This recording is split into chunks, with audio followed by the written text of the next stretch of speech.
எத்தனை நாட்டு தமிழரை இணைத்துவோம் ஒவ்வொரு நாளும், எத்தனை அமைப்பின் நட்பினை கொண்டோம் ஒவ்வொரு நாளும், எத்தனை கேள்விகள் எத்தனை பதில்கள் ஒவ்வொரு நாளும், எத்தனை எத்தனை எத்தனை எத்தனை ஒவ்வொரு நாளும். கலந்துரையாடுவோம் கலந்துரையாடுவோம் கலந்துரையாடுவோம். எத்தனை செய்திகள் பேசி அறிந்தோம் ஒவ்வொரு நாளும், எத்தனை மனிதரை கண்டு மகிழ்ந்தோம் ஒவ்வொரு நாளும்.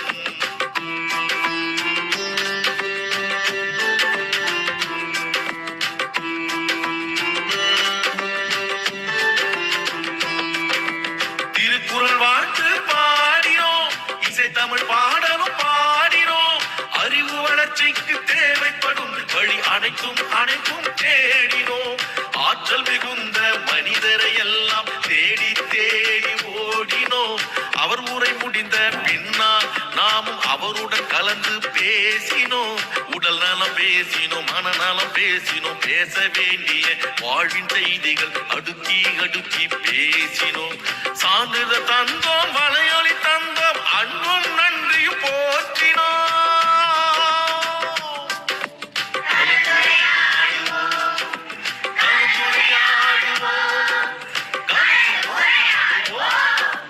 எத்தனை செய்திகள் பேசி அறிந்தோம் ஒவ்வொரு நாளும், எத்தனை மனிதரை கண்டு மகிழ்ந்தோம் ஒவ்வொரு நாள்.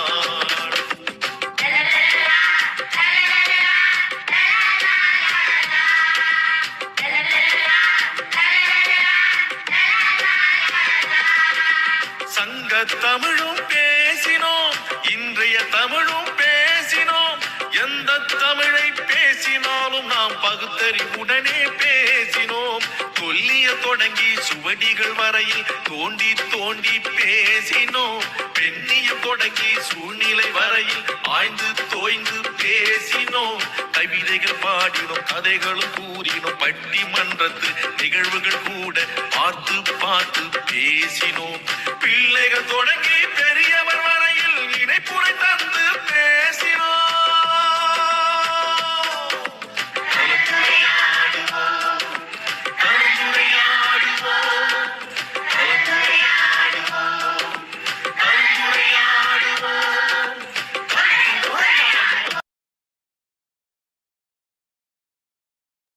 அனைவருக்கும் வணக்கம். இன்று நிகழ்ச்சியின் 2173 இன்றைய சிறப்பழைப்பாளர் ஐயா அவர்களை கலந்துரையாடுவோம் பேரவையின் சார்பாக வருக வருக என வரவேற்கிறோம். குரலும் பொருளாம்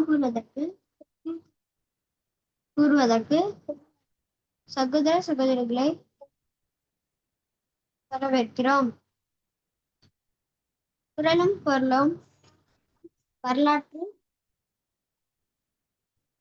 வழங்குவதற்கு டெல்லி பிரம்மநாயகம் ஐயா அவர்களை அன்புடன் அழைக்கிறோம். இசைப்பாடல் வழங்குவதற்கு தென்மொழி கண்ணன் ஈகவரசன் ஐயா அவர்களையும் செந்தமிழ் படகி பாக்கியலட்சுமி அம்மா அவர்களையும் அன்புடன் அழைக்கிறோம். நிகழ்ச்சியின் முதல் பகுதியாக இன்றைய குரல் கூறுவதற்கு சுவாதி அக்கா அவர்களே அன்புடன் அழைக்கிறேன். நன்றி. அனைவருக்கும் வணக்கம். அதிகாரம் 95 மருந்து. மிகினும் குறையினும் நோய் செய்யும் நூலோர் வழிமுதலால் எண்ணிய மூன்று. மருந்தென வேண்டாவாம் யாக்கைக்கு அருந்தியது அச்சது போற்றி உணர். அச்சார் அளவறிந்து உண்க அரும்ப பெற்றான் எடுத்து வைக்கும் ஆறு. அச்சது அறிந்து கடைப்பிடித்து மாறல்ல துக்கத்துவர பசுந்து. மாறுபாடு இல்லாதான் உண்டி மருந்து ஊறுபாடு இல்லை உயிர்க்கு. அனைவருக்கும் நன்றி. நன்றிங்க அக்கா. அடுத்ததாக குணமதி அக்கா. வேகம் முடியும். அழைத்ததற்கு நன்றி. அனைவருக்கும் வணக்கம். அதிகாரம் 110 குறிப்பறிதல். இருநோக்கு இவலன்கண் உள்ளது ஒரு நோக்கு நோக்கொன்று அன்னை மருந்து கண்களவு கொள்ளும் சிறுநோக்கம் காமத்தில் செம்பாக அன்றி பெரிது நோக்கினால் நோக்கி என்ற அக்தவல் யாப்பின் அட்டிய நீர் யான் நோக்கும் நிலநோக்கி ராநோக்கி மல்ல நகும் குறிக்கொண்டு நோக்கமை அல்லால் ஒருகன் சிறந்தால் போல நகும் உராதார்போர் சரணம் சராச்சல் ஒருளை உணரப்படும். நன்றி. நன்றி அக்கா. நன்றி அக்கா. அடுத்ததாக குழந்தை பொருளும் வரலாற்று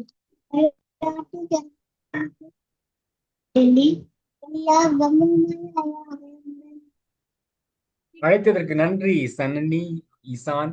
இன்றைய நிகழ்வின் குரல் புல்லறிவன்மை அதிகாரத்துடைய 3வது குரல். அறிவிலார் தான் தம்மை பீழிக்கும் பீழை செருவார்க்கும் செய்தல் அரிது. எதிரிகளால் கூட வழங்க முடியாத வேதனையை அறிவில்லாதவர்கள் தங்களுக்கு தாங்கே வழங்கிக் கொள்வார்கள். அறிவற்றவர் தம்மை தாமே வருத்தி கொள்ளும் வருத்தம் பகைவரால் கூட அவருக்கு செய்வது அரிது. இனி வரலாற்றில் இன்று ஜூன் மாதம் 7ஆம் நாள்.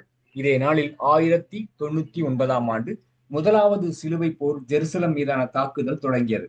1494ஆம் ஆண்டு ஸ்பெயினும் போர்ச்சுகலும் தாம் கண்டுபிடித்த புதிய உலகத்தை தமக்கிடையே பகிர்ந்து கொண்ட உடன்படிக்கை எட்டினர். 1654ஆம் ஆண்டு 14ஆம் லூயி பிரான்சின் மன்னராக முடிசூடினார். 1692ஆம் ஆண்டு ஜமைக்காவில் 3 நிமிடங்கள் இடம்பெற்ற நெடுக்கத்தில் சற்றப்ப 1600 பேர் கொல்லப்பட்டனர். 1832ஆம் ஆண்டு கனடாவில் கியூபெக்கில் ஐரிய குடியேறிகளால் கொண்டு வரப்பட்ட கொள்ளை நோய் காரணமாக 6000 பேர் வரை உயிரிழந்தனர். 1863ஆம் ஆண்டு மெக்சிகோ நகரம் பிரெஞ்சு படையினரால் கைப்பற்றப்பட்டது. 1893ஆம் ஆண்டு மகாத்மா காந்தி தனது முதலாவது ஒத்துழையாமை இயக்கத்தை தொடங்கினார். 1905ஆம் ஆண்டு நோர்வே சுவீடனான தொடர்புகளை துண்டித்தது. 1967 இஸ்ரேலிய படைகள் ஜெருசலம் நகரில் நுழைந்தனர். 1981ஆம் ஆண்டு இஸ்ரேலிய வானூர்திகள் ஈராக்கின் ஓசிடாக் அணுக்கரு உலை மீது குண்டு வீசி தாக்குதல் நடத்தின. 1989ஆம் ஆண்டு சுரினாமில் விமானம் ஒன்று வீழ்ந்ததில் 168 பேர் கொல்லப்பட்டனர். 1991ஆம் ஆண்டு பிலிப்பைன்ஸில் பினப்புடு வெடிமலை வெடித்து 7 கிலோமீட்டர் உயரத்துக்கு அதன் தூசிகள் பறந்தன. 2000ஆம் ஆண்டு கொழும்பில் இடம்பெற்ற குண்டுவெடிப்பில் அமைச்சர் சி.வி. குணரத்னா மற்றும் தெஹிவள மாநகர உதவி மேயர் ஆகியோர் கொல்லப்பட்டனர். 2006ஆம் ஆண்டு மட்டக்களப்பு மாவட்டத்தில் நெடுங்கல் கிராமத்தில் இடம்பெற்ற கன்னிவெடியில் சிக்கி 6 மாத குழந்தை உட்பட 10 பேர் கொல்லப்பட்டனர். 2007ஆம் ஆண்டு கொழும்பு விடுதிகளில் தமிழர் கட்டாயமாக வெளியேற்றப்பட்டனர். 1974ஆம் ஆண்டு இந்திய டென்னிஸ் ஆட்டக்காரர் மகேஷ் பூபதியும் பிறந்தார். இதே நாளில் 1964ஆம் ஆண்டு யாழ்ப்பாணம் ஆறுமுக ஆச்சாரியார் திருநெல்வேலி சிற்பாசிரியர் 1964ஆம் ஆண்டு காலமானார். வாய்ப்பிற்கு நன்றி, வணக்கம். நன்றி ஐயா. அடுத்ததாக இசைப்பாடல் வழங்குவதற்கு தென்மொழி பண்ண ஈகவர்மன் ஐயா அவர்களை அன்புடன் அனைத்து தமிழ் நெஞ்சங்களுக்கும் அன்பான வணக்கம். பாவலர் அவருடைய பாடல் இது. நம்பி கிடக்குது நாடு தம்பி, நம்பி கிடக்குது நாடு, உன்னை நம்பி கிடக்குது நாடு, பெரும் நலத்தினை செய்திடுவாய் என நாளும் நம்பி கிடக்குது நாடு தம்பி, நம்பி கிடக்குது நாடு, தம்பி நம்பி கிடக்குது நாடு. கும்பிக்கிலாதொரு கூட்டம் மேல் கூரை இல்லாமலே வாழ்வதும் எண்ணி வெம்பி கிடந்திடும் நெஞ்சும் இதை வேரோடு சாய்த்திட போரிடுவா என நம்பி கிடக்குது நாடு தம்பி, நம்பி கிடக்குது நாடு. துப்பின்றி வாழ்ந்திடுவோர்கள் கேட்கும் துணிவின்றி நொந்து கண்ணீர் விடுவோர்கள், துப்பின்றி வாழ்ந்திடுவோர்கள் கேட்கும் துயர்வின்றி நொந்து கண்ணீர் விடுவோர்கள், உப்பின்றி கூழின்றி சாவார் உன்னை ஒப்படை தங்கு புறப்படுவா என நம்பி கிடக்குது நாடு தம்பி, நம்பி கிடக்குது நாடு. ஒவ்வொரு நாளும் நினைப்பாய் கொடி ஓய்வின்றி உடல் பொருள் ஆகியும் ஈவாய் கவ்வித்தடாயிரு நாட்டை செங்கதிரென தோன்றி ஒளி தருவாய் என நம்பி கிடக்குது நாடு தம்பி நம்பி கிடக்குது நாடு. உன் கல்வி உன் அறிவூற்று உன் உழைப்பும் முயற்சியும் வாழ்க்கையில் அன்னார்.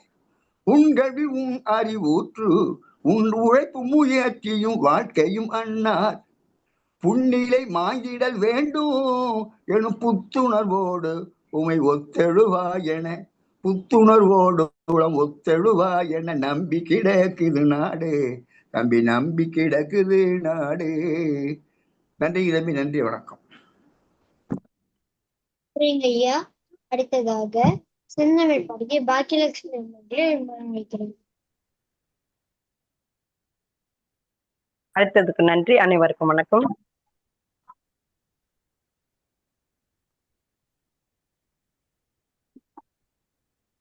பாவேந்தர் பாரதிதாசன் பாடல்.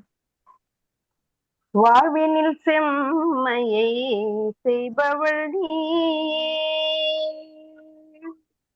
வாழ்வினில் செம்மையை செய்பவள் நீயே, மாண்புகள் நீயே என் தமிழ்த்தாயே, மாண்புகள் நீயே என் தமிழ்த்தாயே, வாழ்வினில் செம்மையை செய்பவள் நீயே, மாண்புகள் நீயே என் தமிழ்த்தாயே, வீழ்வாரை வீழாது நீயே, வீழ்வாரை வீழாது காப்பவள் நீயே, வீரனின் வீரமும் வெற்றியும் நீயே, வீரனின் வீரமும் வெற்றியும் நீயே, வாழ்வினில் செம்மையை செய்பவள் நீயே, தாழ்ந்திடு நீனை உனை விடுப்பேனோ,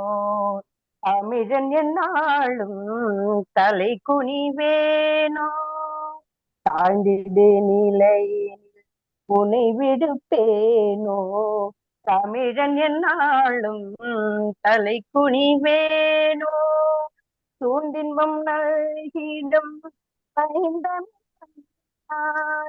சூழ்ந்தின்பம் நல்கிடும் ஐந்தமிழ், தோன்றுடல் நீ உயிர் நான் மறப்பேனோ, தோன்றுடல் நீ உயிர் நான் மறப்பேனோ, வாழ்வினில் செம்மையை செய்பவள் நீயே, செந்தமிழே உயிரே நறுந்தேனே, செயலினை மூச்சினை உனக்களித்தேனே, செந்தமிழே உயிரே நறுந்தேனே, செயலினை மூச்சினை உனக்களித்தேனே, நைந்தாயனில் நைந்து போகுமென் வாழ்வு, நைந்தாயனில் போகுமென் வாழ்வு, நன்னிலை உனக்கெனில் எனக்குந்தானே,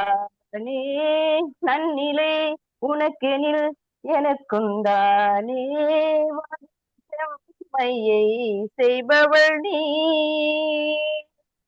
முந்திய நாளில் அறிவுமிலாது மொய்ந்தனன் மைந்த மனிதராம் புது புனல் மீது, முந்திய நாளினில் அறிவுமிலாது மொய்ந்தனன் மனிதராம் புது புனல் மீது, செந்தாமரை காடு பூத்தது போலே, செந்தாமரை காடு பூத்தது போலே, செழித்தையன் தமிழே ஒளியே வாழி, செழித்தையன் தமிழே ஒளியே வாழி, செம்மையை செய்பவள் நீயே, மாண்புகள் நீயே என் தமிழ்த்தாயே, வாழ்வினில் செம்மையை செய்பவள் நீயே.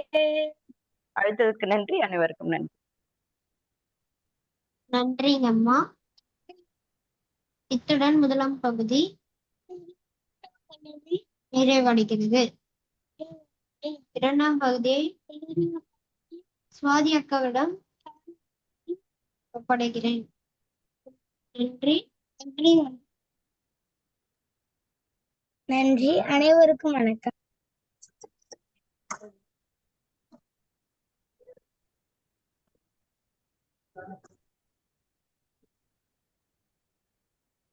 கலந்துரையாடுவோம். பேரவை தமிழ்நாடு நடத்தும் கண்ணதாசன் காலம். நிகழ்வு எண் 2173. நாள் 7/6/2026 ஞாயிற்றுக்கிழமை. திருவள்ளுவர் ஆண்டு 2057. இன்றைய சிறப்பழைப்பாளர் வே. அருண் பாரதி ஐயா அவர்கள் ஒன்றிய அரசின் பொதுத்துறை நிர்வாகத்தில் அலுவலராக பணியாற்றி வருகிறார். சிறுவயது முதற்கொண்டே பல்வேறு சிறுகதை கவிதை போட்டிகளில் பங்கேற்று வெற்றி பெற்றுள்ளார்.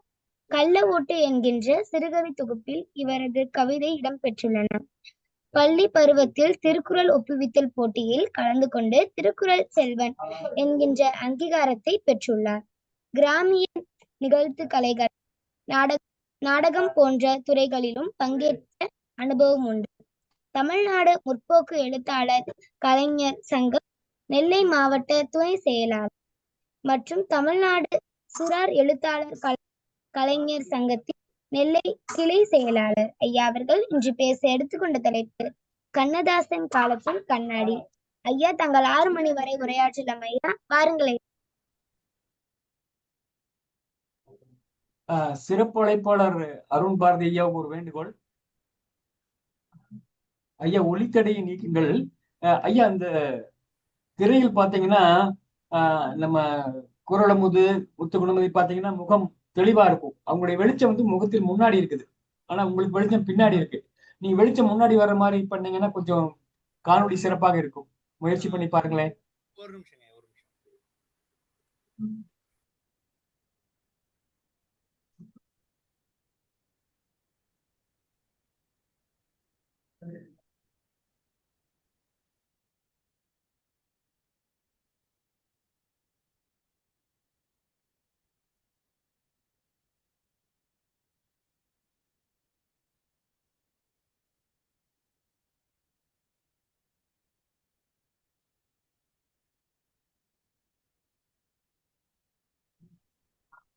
காலம் சிறப்பு அழைப்பாளர்களை வருக.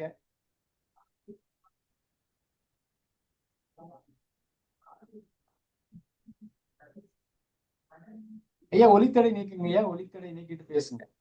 ஐயா இப்ப பரவாயில்லைங்களா? பரவாயில்ல, பேசுங்க, தொடருங்க. வணக்கம்.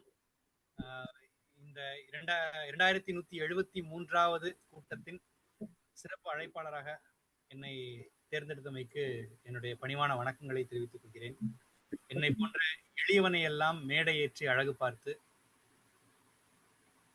அணி செய்கிற இந்த சமூகத்தையும் உங்களையும் என்னுடைய வணக்கங்களை தெரிவித்துக் கொண்டு என்னுடைய உரையை துவங்கலாம் என்று இருக்கிறேன்.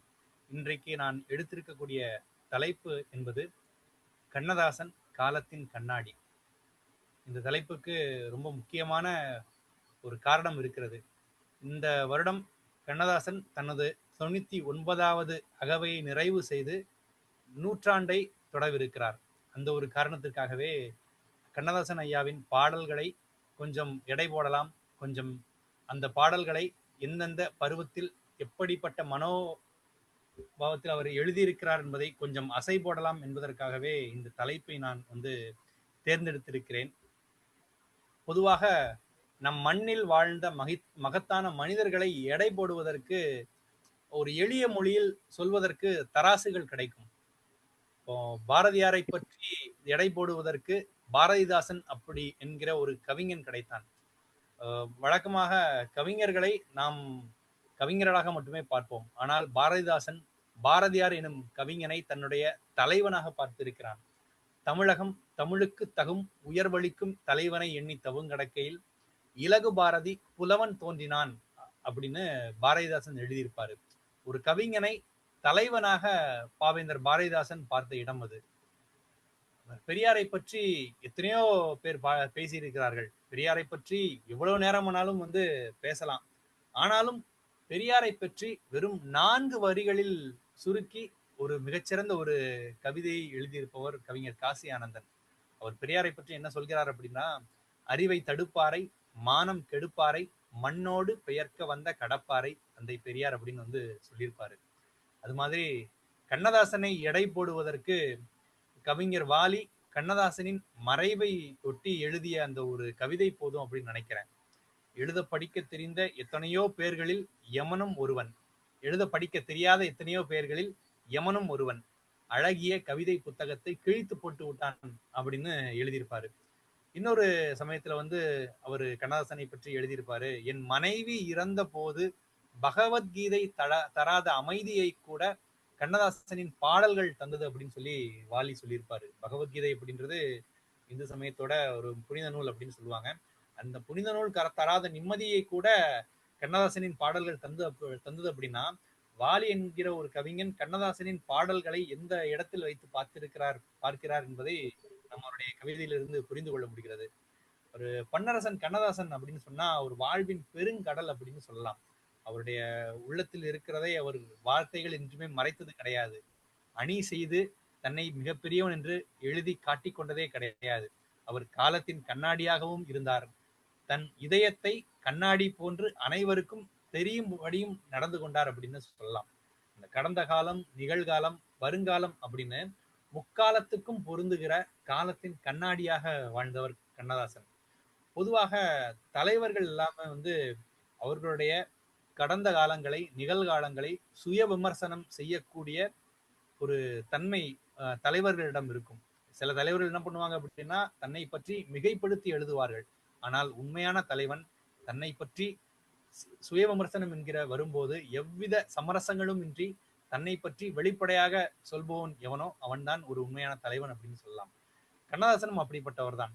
கண்ணதாசனை போல தன்னுடைய வாழ்வை திறந்த புத்தகமாக வைத்திருந்தவர்கள் யாருமே கிடையாதுன்னு அப்படி சொல்லலாம்.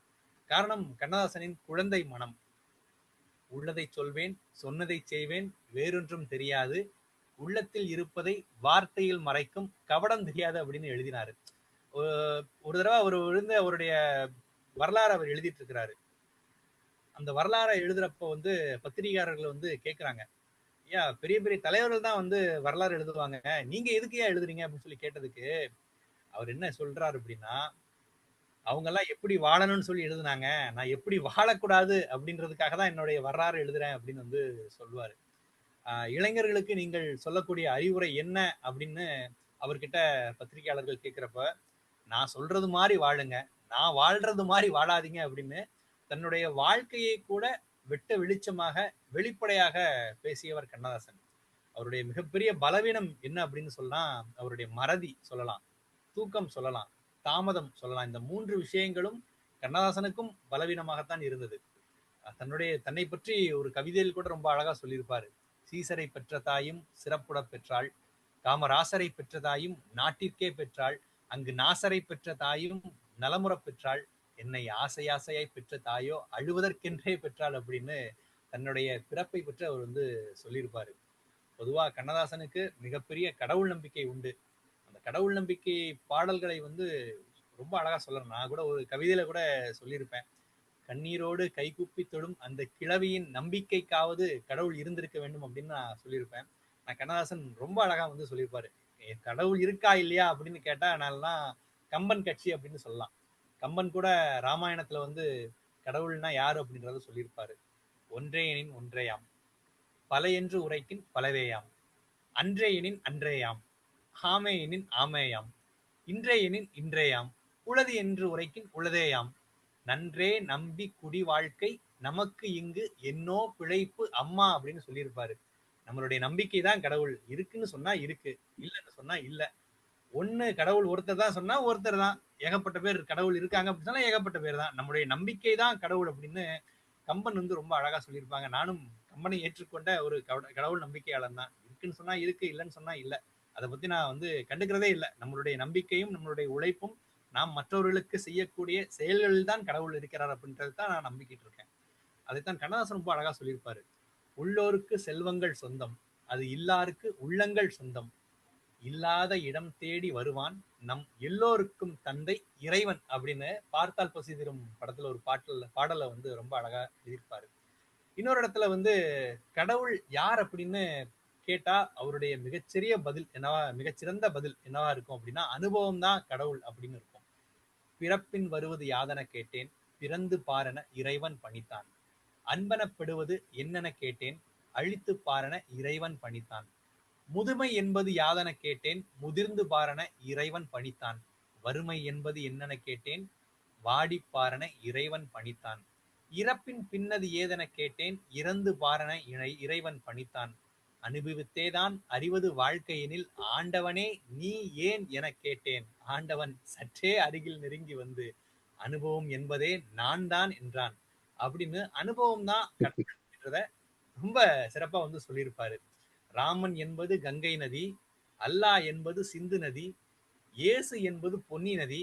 நதிகள் பிறக்கும் இடம் பலவாகும், எல்லா நதியும் கலக்கும் இடம் கடலாகும் அப்படின்னு சொல்லியிருப்பாரு.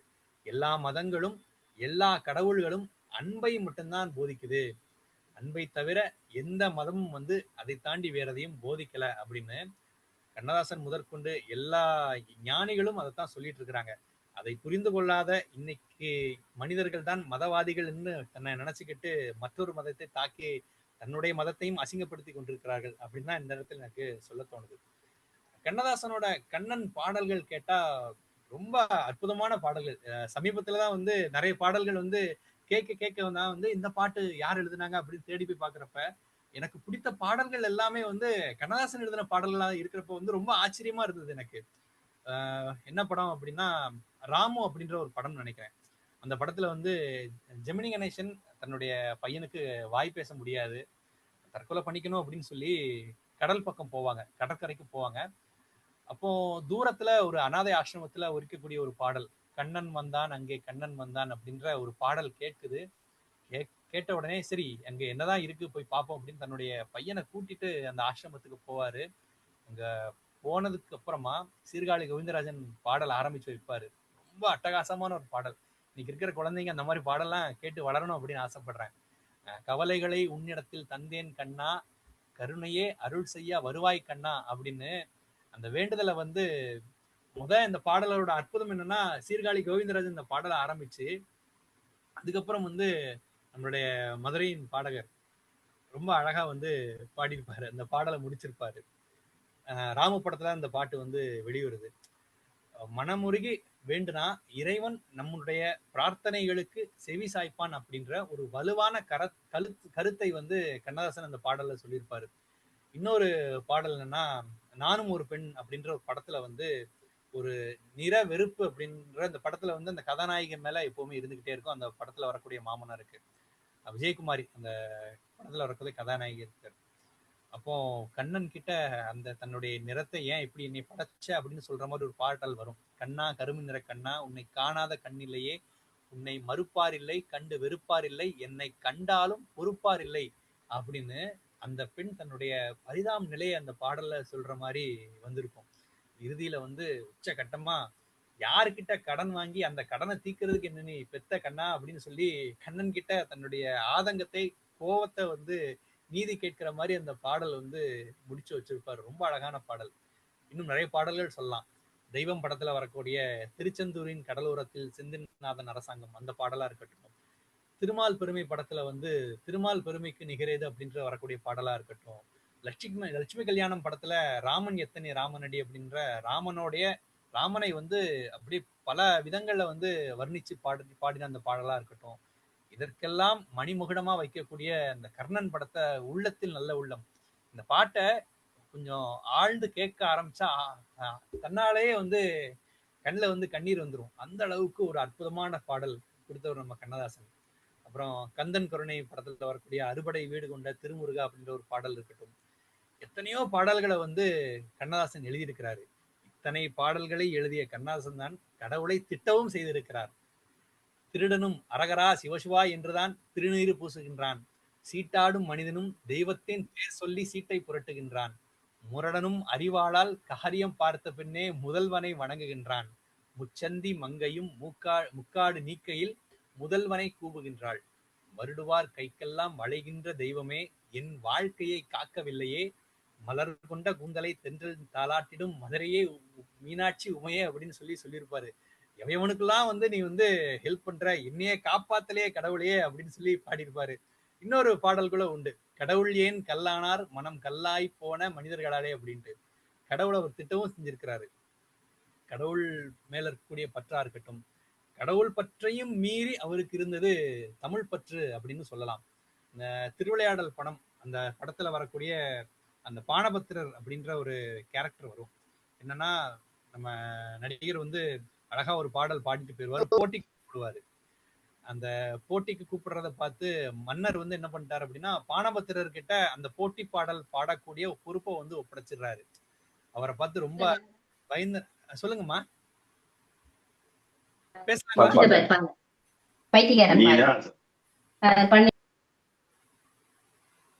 ஐயா நீங்க தொடருங்கய்யா. சரிங்கய்யா. இந்த திருவிளையாடல் படம், அந்த படத்துல வந்து ஒரு நாள் போதுமா அப்படின்ற பாடலுக்கு போட்டி பாடல் பாடணும். அந்த பொறுப்பு பானபத்திரர் கிட்ட அரசன் கொடுத்துருவாரு. பானபத்திரர் தோத்துட்டார் அப்படின்னா அது அரசனுக்கு இழுக்கா போயிரும். அந்த நேரத்துல சிவபெருமான் கிட்ட போய் முறையிடுற மாதிரி ஒரு பாடல். அந்த பாடல்ல வந்து ரொம்ப அழகா வந்து கண்ணதாசன் சொல்லியிருப்பாரு. தமிழை வந்து தாய்மொழியாக அந்த பாடலை வந்து தமிழை தாய்மொழியா சித்தரிச்சிருப்பாரு. தாய்க்கு ஒரு பழி நேர்ந்தால் மகற்கில்லையோ, அன்னை தமிழுக்கு பழி நேர்ந்தால் உனக்கில்லையோ, வேருக்கு நீரூற்றி விளைகின்ற தலைவா, உன் ஊருக்கு பழி நேர்ந்தால் உனக்கின்றி எனக்கில்லை அப்படின்னு வந்து சிவபெருமானை வந்து குற்றம் சாட்டுற மாதிரி, உன்னை வச்சுக்கிட்டு நான் எல்லாம் என்ன பாடுபடுறேன் அப்படின்ற மாதிரி அந்த பாடலை வந்து ரொம்ப அழகா எழுதியிருப்பாரு. அட்டகாசமான பாடல் அது. இன்னொரு கவிதை கூட சொல்லலாம். தான் பெற்ற செல்வனை ஏன் பெற்றோம் என்று தாயென்று மாண்டு போனாள், தந்தையும் இப்பிள்ளை உருப்படாதென்று தணலிலே வெந்து போனான், ஊன் பெற்ற யானுமே உயிர் கொள்ள வைத்தவன் உயரத்தில் ஒளிந்து கொண்டான், உதிரத்தில் என்றென்றும் தமிழென்னை மட்டுமே உறவாக வந்து நின்றாள், வான் பெற்ற பேறு போலே யான் பெற்று வாழவே வையையில் பூத்த மலர் கொண்ட கூந்தலை தென்றல் தாளாட்டிடும் மதுரை மீனாட்சி உமையே அப்படின்னு அந்த கவிதையை வந்து அவர் சொல்லியிருப்பாரு. அதாவது என்னை வந்து எத்தனை துன்பங்கள் ஆட்கொண்ட போதிலும் தமிழ் என்னைய வந்து காப்பாத்தி விட்டுச்சு அப்படின்னு அந்த கவிதையில ரொம்ப அழகா எழுதியிருப்பாரு. இன்னொரு கவிதையில கூட என்ன சொல்லியிருப்பாரு அப்படின்னா, கதிர் வெளித்த விளம்பு விழ கடல் குதித்து சூடாற்ற முதுமை மிகு நிலப்பரப்பின் முதற் பிறப்பு தோன்றிவிட நதி வருமுன் மணல் தருமுன் நலம் வளர்த்த தமிழ் அணங்கே அப்படின்னு சொல்லிட்டு, தன்னை புகழ தன்னிடத்தோர் சொல்லில்லாத தமிழே அப்படின்னு தமிழை வந்து உச்சாணி கும்பல வச்சு பாராட்டின கவிஞர் கண்ணதாசன் அப்படின்னு சொல்லலாம். கண்ணதாசனுக்கு இருந்த தமிழாற்றல் வந்து தமிழ் அன்னையால அவருக்கு கொடுக்கப்பட்ட ஒரு உன்னதமான வரப்பிரசாதம் அப்படின்னு சொல்லுவேன். அதை அவர் வந்து பல வழிகள்ல உபயோகிச்சிருக்கிறாரு. அரசியல்ல குதிச்சு காணாம போன நேரத்துல அவரை கரை சேர்க்கக்கூடிய ஒரு தோணியாகத்தான் தமிழ் அவருக்கு இருந்தது. தமிழ்நாட்டோட மூத்த தலைவர்கள் எல்லாரையும் அவரை வந்து புகழ்ந்திருக்கிறாரு. அதே நேரம் வச்சு செஞ்சிருக்கிறாரு. அவ்வளவு தலைவர்களையும் திட்டவும் செஞ்சிருக்கிறாரு. இதை கூட அழகா கலைஞர் கருணாநிதி சொல்லியிருப்பாரு. கண்ணதாசன் என்னை உயர தூக்கி வைத்து புகழ் பாடிய காலங்களும் உண்டு, பின் மேலிருந்து என்னை தொப்பென்று கீழே போட்ட காலங்களும் உண்டு அப்படின்னு சொல்லியிருப்பாரு. ஆனா அதே நேரம் என்ன சொன்னார் அப்படின்னா, ஆனா கீழே விழுந்தப்போ அவருடைய தமிழின் அழகு எனக்கு மெத்தையாக இருந்தது அப்படின்னு வந்து கண்ணதாசன் தன்னை வசைபாடிய போதும் கண்ணதாசனை புகழ்ந்தார் கலைஞர் கருணாநிதி. கண்ணதாசன் நிறைய தலைவர்களை பற்றி ரொம்ப அற்புதமா கூறியிருக்கிறாரு. அண்ணாவை பற்றி சொல்றதா இருந்தா, அண்ணா யாருன்னு நமக்கு தெரியும். அண்ணா என்பவர் தமிழகத்தின் மிகச்சிறந்த தலைவர். பார்ப்பனியம் தேசியத்தையே முழுங்கி கொண்டிருந்த வேளையில் தமிழ்நாட்டை பார்ப்பனியத்தின் கொடூர கரங்களிலிருந்து காப்பாற்றியவர் பேரறிஞர் அண்ணா. அண்ணா திராவிடத்தின் ஒரு தலைமகன் அப்படின்னே சொல்லலாம். அந்த அண்ணாவை பற்றி அவர் எழுதிய விதம் ரொம்ப அற்புதமான விதம். அண்ணாவை பற்றி ஒரு பார்ப்பனர் ஒருத்தர் வந்து எழுதுனா எப்படி இருக்குமோ அதை கற்பனை பண்ணி அவர் ரொம்ப அழகா எழுதியிருப்பாரு. சாஸ்திரிவாள் தெரியுமோ சூத்திரன்தான், தமிழ்ல அழகா பேசுறான், போய் நாஸ்திகன் பேசுறான், ஆனா நன்னா பேசுறான், ஆஸ்திகத்தை அவன் தாக்க பார்த்தா ஆபத்து தான் காணும் எதிர்காலத்தில், வாஸ்தவத்தில் அவன் மூளைக்காரன், மகாதேவன் அவதாரம் அப்படின்னு ஒரு ஐயர் பேசுற மாதிரி கண்ணதாசன் வந்து அண்ணாவை பேசின அந்த விதம் ரொம்ப அழகான விதம். அண்ணாவுக்கு உடல் நலம் சரியில்லாம இருந்தப்ப வந்து கண்ணதாசன் பாடின பாடல் தான் இந்த பாடல் அப்படின்னு வந்து சொல்லுவாங்க. இந்த திலன மோகனம்பாள் படத்துல வரக்கூடிய அந்த நலந்தானா நலந்தானா, உடலும் உள்ளமும் நலந்தானா, நலம் பெற வேண்டும் நீ என்று நாளும் என் நெஞ்சில் நினைவுண்டு, இலைமறைக்காய் போல் பொருள் கொண்டு எவரும் அறியாமல் சொல்லின்று அப்படின்னு வந்து சொல்லியிருப்பாரு. ஏன்னா அறிஞர் அண்ணா அந்த நேரத்துல இருந்த இயக்கம் வேற, காம இவரு நம்ம கண்ணதாசன் இருந்த இயக்கம் வேற. இருந்தாலும் எதிரணியில இருந்தாலும் வந்து நான் விரும்புகின்ற ஒரு தலைவன் நல்லா இருக்கணும் அப்படின்றதுக்காகவே வந்து இந்த பாடலை வந்து ரொம்ப அழகா பாடியிருப்பாரு. கண் பட்டதால் உந்தன் மேனியில் புண்பட்டதோ அதை நான் அறியேன், புண்பட்ட செய்தியை கேட்டவுடன் இந்த பெண்பட்ட பாட்டை யார் அறிவார், நடந்ததெல்லாம் மறந்திருப்போம் இனி நடப்பதையே நினைத்திருப்போம் அப்படின்னு வந்து இந்த பாடல்கள்லயே செய்தி சொன்னவர் கண்ணதாசன். இன்னொன்னு, லால் பகதூர் சாஸ்திரியை பத்தி அவர் எழுதின விதம் ரொம்ப அழகான விதம். ஏன்னா பாகிஸ்தானுடைய போர் அந்த நேரத்துல லால் பகதூர் சாஸ்திரியோட உடல் அமைப்பு வச்சு பாகிஸ்தான்காரன் கிண்டல் பண்ணிருப்பான். இவரெல்லாம் என்னையா வந்து நம்ம இவருடைய ஆட்சியில போர் தொடுத்தோம் அப்படின்னா ஈஸியா ஜெயிச்சிடலாம் அப்படின்னு சொல்லி பாகிஸ்தான்காரன் நம்ம கிட்ட வம்பெடுத்து லால் பகதூர் சாஸ்திரி ரொம்ப அமைதியான மனிதர் அப்படின்னு நினைச்சிட்டு பாகிஸ்தான்காரன் நம்ம கிட்ட போர் தொடுத்து வாங்கி கட்டியிருப்பாங்க. அதை கூட ரொம்ப அழகா வந்து சொல்லியிருப்பாரு. நாலடி எனவே நகைத்த சூரனை வேலடி அடித்த வேலவா வருக, கற்றூன் பிழந்த சிற்றொழியே வருக அப்படின்னு நம்ம இந்த காலத்துல சொல்லுவோம்ல, பாடி ஷேமிங் பண்றாங்க அப்படின்ட்டு. அதை கூட அவர் வந்து லால் பகதூர் சாஸ்திரியோட உடல் அமைப்பை வைத்தே ரொம்ப அழகா வந்து அவரை வரவேற்கக்கூடிய விதத்துல அந்த கவிதையை வந்து எழுதியிருப்பாரு. காமராஜருக்கும் கண்ணதாசனுக்கும் இருந்த உறவை பற்றி நான் சொல்ல வேண்டிய அவசியமே இல்லை. காமராஜரை தன்னுடைய தலைவனாக, தன்னுடைய வழிகாட்டியாகவே நினைத்தவர் கண்ணதாசன். அவர் காமராஜரை பற்றி எழுதிய கவிதை ரொம்ப அற்புதமான கவிதை. முக்கால் கைச்சட்டை, முழம் 4 பழம் வேட்டி, வழுக்கை தலையில் வட்டமிடும் மயிர்கால்கள், பொல்லாத பார்வை, பொருள் பொதிந்த குறிஞ்சிரிப்பு, ஆகட்டும் பார்க்கலாம் என்பானாம், ஆனால் ஆகும் வரைக்கும் பார்ப்பானாம், நின்றால் தலையிடிக்கும், நிற்பதற்கே இடம் இருக்கும், அமைவான ஓர் குடிலில் ஐயா நீ வந்துதித்தாய், ஆண்டிகையில் ஓடிருக்கும் அது கூட உனக்கு இல்லை அப்படின்னு சொல்லி காமராஜர் ஐயாவை பற்றி கவிஞர் கண்ணதாசன் வந்து பாடியிருப்பாரு. இன்னொன்னு, அந்த பாடல் உள்ளத்தில் நல்ல உள்ளம் படத்துல அந்த பாடல்ல கூட காமராஜரை பற்றி அவர் எழுதியிருக்கிறாரு. தாய்க்கு நீ மகன் இல்லை, தம்பிக்கு அண்ணன் இல்லை, ஊர்பழி ஏற்றாயடா நானும் உன் பழி கொண்டேனடா அப்படின்னு சொல்லி எழுதியிருப்பாரு. இன்னொரு பாடல், காமராஜர் கூட சண்டை வந்தது நினைக்கிறேன்.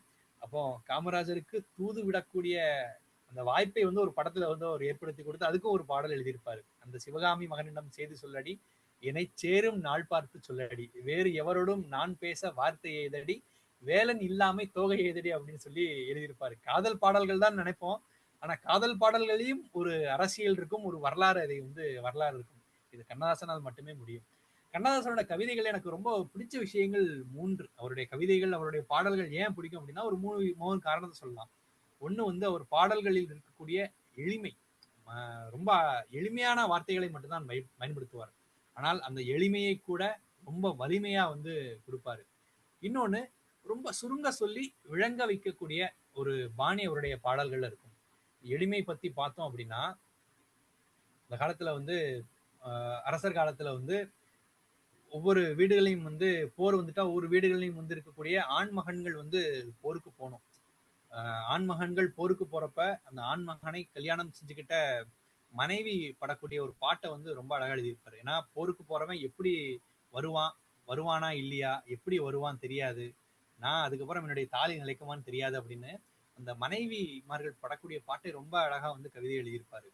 யார் வருவார், யார் மடிவார், யார் அறிவார், அவன் போருக்கு சென்றான், நான் போர்க்களமானேன் அப்படின்னு எழுதியிருப்பாரு. ரொம்ப எளிமையான வார்த்தைகள் தான், ஆனா அதில் பொதிந்திருக்கக்கூடிய அர்த்தம் இவ்வளோ அர்த்தம்.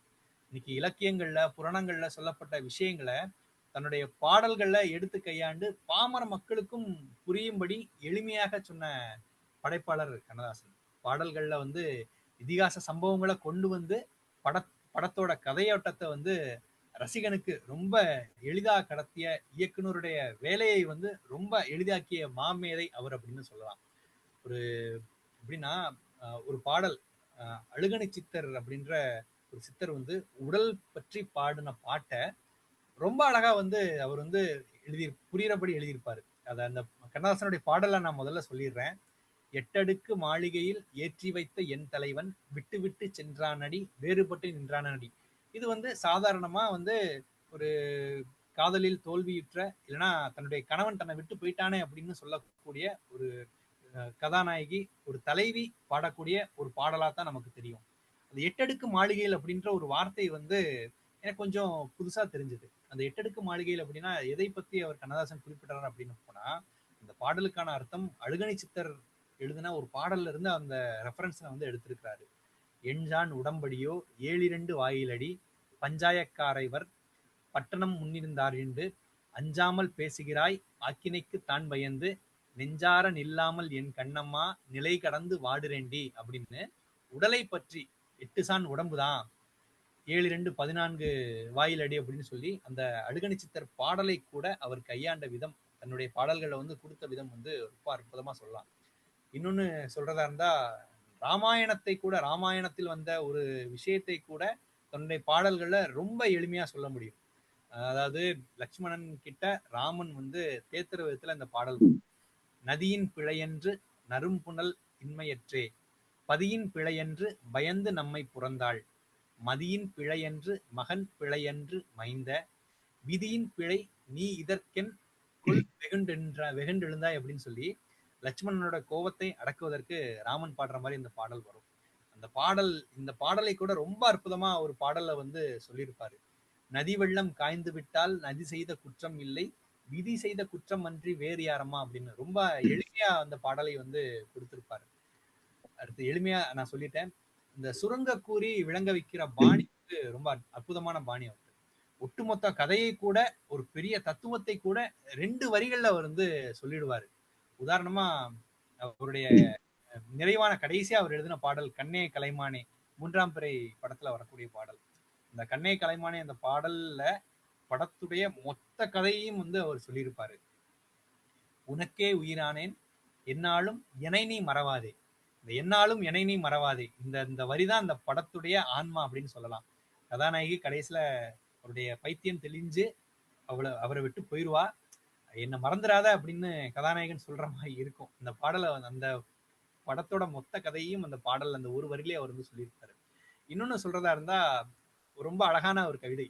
மகாராஜன் உலகை ஆளுகிறான், மகாராணி மகாராஜனை ஆளுகிறான், அவனே ஆளுகிறாள். ஒரே வார்த்தையில முடிச்சிருப்பாரு உலக தத்துவத்தை.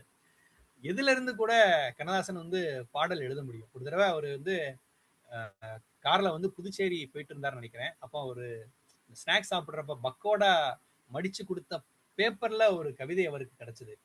கல்லைத்தான் மண்ணைத்தான் காட்சித்தான் குடிக்கத்தான் கற்பித்தானா இல்லை பொன்னைத்தான் எனக்குத்தான் கொடுத்துத்தான் ரசித்தானா அப்படின்னு ஏதோ ஒரு கவிஞர் கடவுளை திட்டுற மாதிரி ஒரு கவிதை.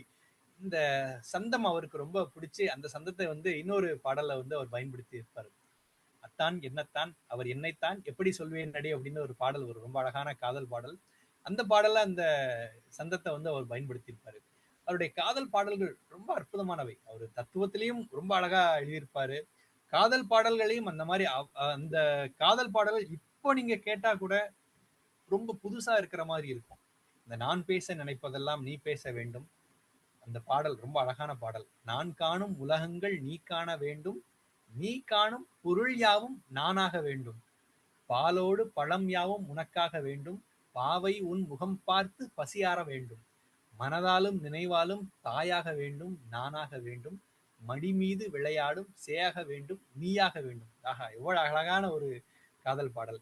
இன்னொரு பாடல் சொல்றதா இருந்தா, உன்னை காணாத கண்ணும் கண்ணல்ல, உன்னை எண்ணாத நெஞ்சும் நெஞ்சல்ல, நீ சொல்லாத சொல்லும் சொல்லல்ல, நீ இல்லாமல் நானும் நானல்ல.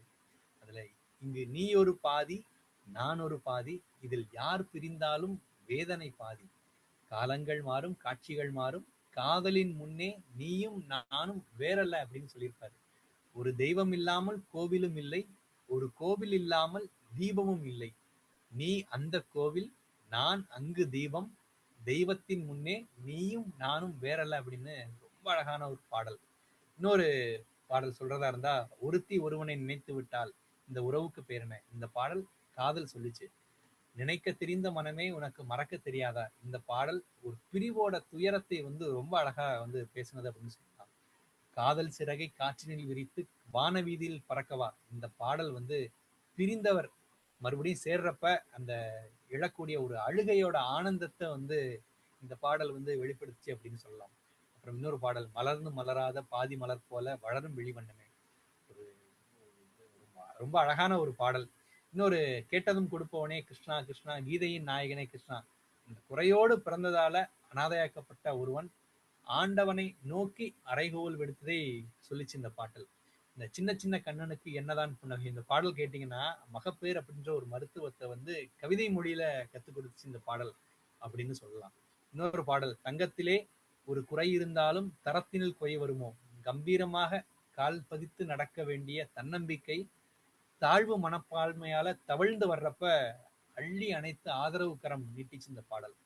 எல்லா பாடல்களையும் விடுங்க, நான் ஒரு கவிதை சொல்றேன். கவிதை அவருடைய கவித்திறத்துக்கு அந்த பாடல் வந்து ஒரு எடுத்துக்காட்டு அப்படின்னு சொல்லலாம். அவர் எழுதின கவிதையிலேயே அவருடைய மனைவி பொன்னம்மாவை பற்றி அவர் எழுதின கவிதை தான் எனக்கு ரொம்ப பிடிச்ச கவிதை. அந்த கவிதையை இந்த சபையில வந்து முழுசா சொல்லணும் அப்படின்னு ஆசைப்படுறேன். அந்த கவிதையோட தலைப்பே பொன்னம்மா என் மனைவி. என் மனைவி, என் வீடு, என் மக்கள் என்றெல்லாம் என் பேனா ஓர் நாளும் எழுதியதே இல்லை அறிவீர். ஆனாலும் எனை அன்று ஆள வந்த சீமாட்டி தன்னை புகழ்ந்துரைக்க தருணமிது வந்தது இன்று. பொன்னழகி என் மனைவி பூமியிலும் பொறையுடையாள். பொன்னம்மா என்றழைப்பேன் பொங்கி வரும் அன்பினிலே. அன்னை என எனை நாளும் ஆதரிக்கும் நலமுடையாள். பொன்னழகு இல்லை எனினும் பொங்கி வரும் குணத்தழகு. தாழையாம் பூமுடித்து தடம் பார்த்து நடை நடந்து வாழை இலை போல எந்தன் வாசலுக்கு வந்த மயில். மானமே ஆடைகளாய் மரியாதை அணிமணியாய் நாணமாம் காலெடுத்து நடந்து வந்த வண்ணமலர். செவிகள் பழுதானாலும் சேவை சிறப்பால் என் கவிகள் பழுதாகாமல் காத்து வந்த ராஜாத்தி. காதோரம் பொய் பேசி கண்ணெதிரே தீங்கிழைத்து சேதாரமாகி மனம் சிதைந்துவிடச் செய்யாமல் ஆதாரமாக நிற்கும் அன்பு பெரும் பரிசு. பெண்ணென்றால் என்னவென்று பெரிதும் அறிந்த பின்பே பொன்னம்மா என்னவென்று புத்தியில் நான் கண்டுகொண்டேன். பட்டகடன் கொஞ்சமல்ல, பரிதவிப்பும் கொஞ்சமல்ல, கெட்ட கதை கொஞ்சமல்ல, கீழ்நிலையும் கொஞ்சமல்ல, தற்கொலைக்கு நான் முயன்ற சரித்திரமும் கொஞ்சமல்ல. அத்தனையும் தாங்கி இன்று யாருக்காக வாழுகிறேன். தத்தையவள் என் மனைவி, தாலிக்கே வாழுகிறேன். குடிக்க துணிந்ததற்கோ குத்துகின்ற ஊசிக்கோ கண்ணான என் மனைவி காரணமாய் நின்றதில்லை. அத்தை மகளல்ல, அந்நியன்தான் என்றாலும் சத்தியத்தில் வந்து உதித்த சமத்து குலமகள்தான். பொன்னம்மா சமையலென்றால் பூமியெல்லாம் வாசம் வரும். தக்காளி பச்சடியும் சாம்பாரும் காய்கறியும் கொத்துமல்லி சட்டினியும் கோவைக்காய் பொரியலுமாய் அள்ளி அள்ளி வைத்து என்னை அருகிருந்து பார்த்திருப்பாள். சீர்வரிசை ஒன்றுமில்லை, சீதனங்கள் ஏதுமில்லை, பேர்வரிசை ஒன்றினையே பெட்டகமாய் கொண்டு வந்தாள். இன்னும் பல்லாண்டு இறைவன் கொடுப்பதற்கே என் மொழியில் அவள் புகழை ஏற்றமுறப் பாடுகின்றேன். பொன்னம்மாள் வாழ்க, தந்த புத்திரரும் நனி வாழ்க, கண்ணபிரான் பேரர்களே காலமெல்லாம் எமைக்காக்க அப்படின்னு அந்த கவிதையை வந்து ரொம்ப அழகா முடிச்சிருப்பார் கண்ணதாசன். அவருடைய நம்பிக்கை தரக்கூடிய பாடல்களை பத்தி நான் அந்த இடத்துல கண்டிப்பா பேசியே ஆகணும். என்னன்னா, என்ன ஒரு மாற்றம், ஒரு மாயாஜாலம் அப்படின்னு சொன்னா, அவருடைய முதல் படம் ஜூபிட்டர் பிக்சர்ஸ் தயாரித்த கண்ணியின் காதலி படத்துல வரக்கூடிய அவருடைய முதல் பாடல், கலங்காதிரு மனமே உன் கனவெல்லாம் நனவாகும் ஒரு தினமே அப்படின்னு ஏற்றம் தரக்கூடிய ஒரு பாடலைத்தான் முதல் பாடலாக எழுதியிருப்பார். முதல் பாடல் எழுதின முதல் எழுத்து வந்து க. படத்துடைய முதல் எழுத்தும் க தான். அவருடைய கண்ணதாசன் அதுல வரக்கூடிய முதல் எழுத்தும் க தான். அதே மாதிரி அவர் கடைசியாய் எழுதின பாடல் வந்து கண்ணே கலைமானே. அதில் வரக்கூடிய முதல் வார்த்தையும் வந்து முதல் எழுத்தும் வந்து க தான். அது கொஞ்சம் ஒரு மாயாஜாலம் அப்படின்னு சொல்லலாம். ரொம்ப அழகான தத்துவம் மிகுந்த பாடல்களை வந்து அவர் எழுதியிருக்காரு. காலம் ஒரு நாள் மாறும், நம் கவலைகள் யாவும் தீரும். இந்த பாடலை கேட்கிறப்ப நம்ம காலம் நமக்கு கொடுத்த காயங்களுக்கு மிகப்பெரிய மருந்தாய் இந்த பாடல் அமைப்புன்னு சொல்லலாம். ஒரு முறைதான் காதல் வரும் தமிழர் பண்பாடு, அந்த ஒன்று என்ன என்பதுதான் கேள்வி இப்போது. மறுமுறையும் காதல் வந்தால் வாழ்வதெவ்வாறு, நம் வாழ்க்கையே காதலித்தால் புரியும் அப்போதுன்னு சொல்லி வாழ்க்கையை காதலிக்கணும் அப்படின்னு அவருடைய கவிதை சொல்லிச்சு. இன்னொரு பாடல், ஒரு கோழையை கூட வீரராக்கக்கூடிய ஒரு பாடல். அடிமையின் உடம்பில் ரத்தம் எதற்கு, தினம் அச்சப்பட்ட கோழைக்கு இல்லம் எதற்கு, கொடுமையை கண்டு கண்டு பயமுதற்கு நீ கொண்டு வந்தடா மீசை முறுக்கு அப்படின்னு ஒரு பாடலை வந்து எழுதியிருப்பாரு. இன்னொரு பாடலை கேட்டுத்தான் வாலியோட வாழ்க்கையே வந்து மாறிச்சு. அவர் வாலி வந்து வாய்ப்பே வராம திருப்பி திருச்சிக்கே போயிடலாமா அப்படின்னு சொல்லி அவர் நினைச்சிட்டு இருந்தப்ப கண்ணதாசன் எழுதிய அந்த பாடலை கேட்டுதான் நான் மறுபடியும் வந்து திரைப்படத்திற்கு பாடல் எழுதக்கூடிய பணியை நான் முயற்சியை வந்து மேற்கொண்டேன் அப்படின்னு அவர் பேட்டியில சொல்லியிருக்காரு. அந்த பாடல் தான் வந்து மயக்கமா கலக்கமா மனதிலே குழப்பமா அப்படின்ற ஒரு பாடல், ரொம்ப அழகான பாடல். அதை சொல்லியிருப்பாரு, உனக்கும் கீழே உள்ளவர் கோடி நினைத்து பார்த்து நிம்மதி நாடு அப்படின்னு வந்து சொல்லியிருப்பாரு. இன்னொரு பாடல் எனக்கு ரொம்ப பிடிச்ச பாடல், சுமைதாங்கி படத்துல வரக்கூடிய மனிதன் என்பவன் தெய்வமாகலாம், வாரி வாரி வழங்கும் போது வள்ளலாகலாம் அப்படின்ற ஒரு பாடல், ரொம்ப அழகான ஒரு பாடல். அந்த கண்ணதாசன் வந்து வாய்ப்பு தேடி அந்த அலைஞ்ச காலத்துல வந்து ஒரு இடத்துல ஒரு பார்க்ல ஒரு பெஞ்சில உட்கார்ந்து படுத்திருந்தாராம் வாய்ப்பு கிடைக்காதப்ப. அப்போ காவலரால விரட்டி அடிக்க பெற்றிருக்கிறாரு. அந்த பாடல் மனிதன் போதும் தெய்வமாகலாம் பாடல் கூட அந்த கல் பெஞ்சில இருந்து ஜெமினி உட்கார்ந்துகிட்டு அந்த பாடல் தொடங்குற மாதிரி தான் வந்து இருக்கும். ரொம்ப அழகான பாடல். இன்னொரு பாடல், நினைப்பதெல்லாம் நடந்து விட்டால் தெய்வம் ஏதும் இல்லை, அதுவும் வந்து ரொம்ப அழகான பாடல். எங்கே வாழ்க்கை தொடங்கும், அது எங்கே எவ்விதம் முடியும், இதுதான் பாதை, இதுதான் பயணம் என்பது யாருக்கும் தெரியாது, பாதைகளும் மாறி வரும், பயணம் முடிந்துவிடும், மாறுதலை புரிந்து கொண்டால் மயக்கம் தெளிந்துவிடும் அப்படின்னு சொல்லியிருப்பாரு. மாற்றம் தான் உலகின் மானிட தத்துவம் அப்படின்றதையும் வந்து சொல்லியிருப்பாரு. இன்னொரு பாடல்ல, உன்னை அறிந்தால் நீ உன்னை அறிந்தால் உலகத்தில் போராடலாம், உயர்ந்தாலும் தாழ்ந்தாலும் தலை வணங்காமல் நீ வாழலாம் அப்படின்னு சொல்லியிருப்பாரு. மானம் பெரியதென்று வாழும் மனிதர்களை மான் என்று சொல்வதில்லையா, தன்னை தானும் அறிந்து கொண்டு ஊருக்கும் சொல்பவர்கள் தலைவர்கள் ஆவதில்லையா அப்படின்னு சொல்லியிருப்பாரு. இதே மாதிரி அவருடைய தத்துவ பாடல்களையும் வந்து நம்ம நிச்சயமா பேசியாகணும். ஆடிய ஆட்டம் என்ன, பேசிய வார்த்தை என்ன, தேடிய செல்வம் என்ன, திரண்டதோ சுற்றம் என்ன, கூடு விட்டு ஆவி போனால் கூடவே வருவதென்ன அப்படின்னு எழுதிட்டு, வீடு வரை உறவு, வீதி வரை மனைவி, காடு வரை பிள்ளை, கடைசி வரை யாரோ, தொட்டிலுக்கு அன்னை, கட்டிலுக்கு கன்னி, பட்டினிக்கு தீனி, கெட்ட பின்பு ஞானி அப்படின்னு வந்து பாடியிருப்பார். ரொம்ப அழகான தத்துவ பாடல். இன்னொரு பாடல், நம்ம சந்திரபாபு ஐயாவுக்கு ஒரு ட்ரேட்மார்க்கான பாடல் இந்த பாடல் சொல்லலாம். பிறக்கும் போதும் அழுகின்றான், இறக்கும் போதும் அழுகின்றான், ஒரு நாளேனும் கவலை இல்லாமல் சிரிக்க மறந்தாய் மானிடனே அப்படின்னு வந்து இந்த பாடலை வந்து சொல்லியிருப்பாரு. இப்படி எத்தனையோ தத்துவங்களை ரொம்ப அழகா கொடுத்த கண்ணதாசன் சோசலிசம் பத்தியும் பொது உடைமை பத்தியும், நான் இருக்கக்கூடிய பொது உடைமை பற்றியும் ரொம்ப அழுத்தமான பாடல்களை வந்து பாடியிருக்காரு. வர்க்க பேதங்கள் ஒழியணும் அப்படின்னு நிறைய பாடல்கள் பாடியிருக்காரு. படைத்தவன் சேர்த்து தந்தான், வளர்த்தவன் பிரித்து வைத்தான், அந்த பாடல் வரும். எல்லோரும் கொண்டாடுவோம் அப்படின்ற பாடல்ல இந்த வார்த்தை, இந்த வரிகள் வரும். இன்னொன்னு, அதே படத்துல பாவமன்னிப்பு, அதே படத்துல வரக்கூடிய இன்னொரு பாடல், இன்பமும் காதலும் இயற்கையின் நீதி, ஏற்றத்தாழ்வுகள் மனிதனின் ஜாதி, பாரில் இயற்கை படைத்ததையெல்லாம் பாவி மனிதன் பிரித்து வைத்தானே அப்படின்னு சொல்லி இந்த வர்க்க பேதத்தையும் பிரிவினையும் வந்து பாடியிருப்பாரு. இன்னொரு பாடல்ல, அண்ணாந்து பார்க்கிற மாளிகை கட்டி அதன் அருகினில் ஓலை குடிசை கட்டி பொன்னான உலகென்று பெயருமிட்டால் இந்த பூமி சிரிக்கும் அந்த சாமி சிரிக்கும்னு சொல்லி எழுதியிருப்பாரு. பாரதியார் கூட எழுதியிருப்பார்ல, இனி தனி ஒருவனுக்கு உணவில்லை எனில் ஜகத்தினை அழித்திடுவோம், இவரும் சொல்லியிருக்காரு. இப்படியே பசி நீளும் என்றால் இது என்ன சுதந்திர பூமி, ஏன் இத்தனை ஆயிரம் சாமி அப்படின்னு வந்து சொல்லியிருப்பாரு. பசியை பற்றி எழுதிய மிகச்சிறந்த கவிஞர் கண்ணதாசன்.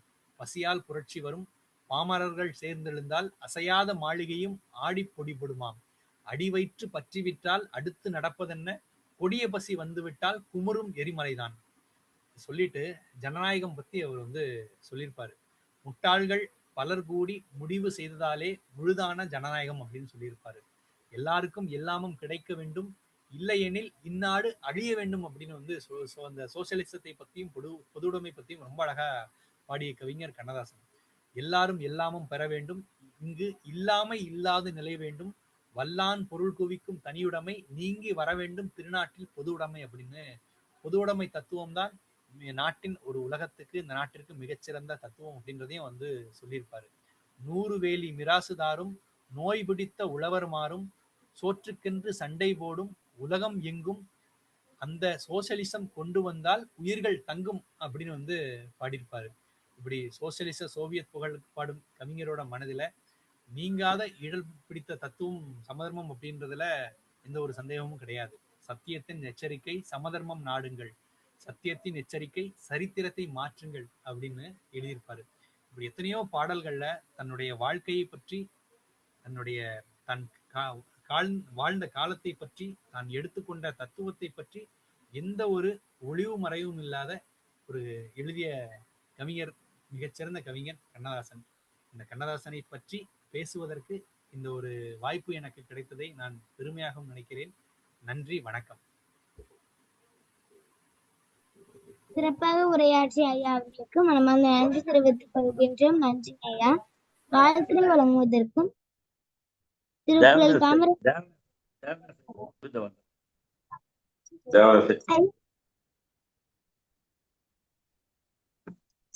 வாழ்த்துறை வழங்குவதற்கு திருக்குறள் காமராஜர் ஐயா அவர்களை அன்புடன் அழைக்கின்றோம்.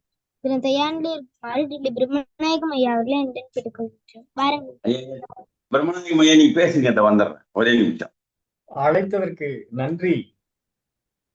குரலமுது எங்கள் வாழ்வும் எங்கள் வளமும் மங்காத தமிழ் என்று சங்கேபுகள். இன்றைய சிறப்பு அழைப்பாளர் நெல்லையின் மைந்தர் அருண் பாரதி அவர்கள் கண்ணதாசன் ஒரு காலத்தின் கண்ணாடி என்று ஒரு தலைப்பிலே எடுத்துக்கொண்டு மிக அழகாக ஒரு பொழிவை தந்திருக்கிறார். கவிஞன் தனது உணர்வுகளை மட்டும் எழுதுபவர் அல்ல, அவர் வாழ்ந்த காலத்தில் சிந்தனைகள், மக்களினுடைய ஆசைகள், சமூகத்தினுடைய ஏற்றத்தாழ்வுகள், அரசியலின் தாக்கங்கள், பண்பாட்டினுடைய மாற்றங்கள் ஆகிய அனைத்தையும் பிரதிபலிப்பவனாக இருக்கிறது. அந்த வகையில் பார்த்தால் 20ஆம் நூற்றாண்டில் தமிழ் சமூகத்தை முழுமையாக பிரதிபலித்த கவிஞர் கண்ணதாசன். கவியரசர் என்றாலே கண்ணதாசன் அவரை பற்றிய ஒவ்வொரு பாடல் வரிகளையும் மிக சிறப்பாக எடுத்துக்காட்டிய விதம் மிகவும் சிறப்பாக இருந்தது.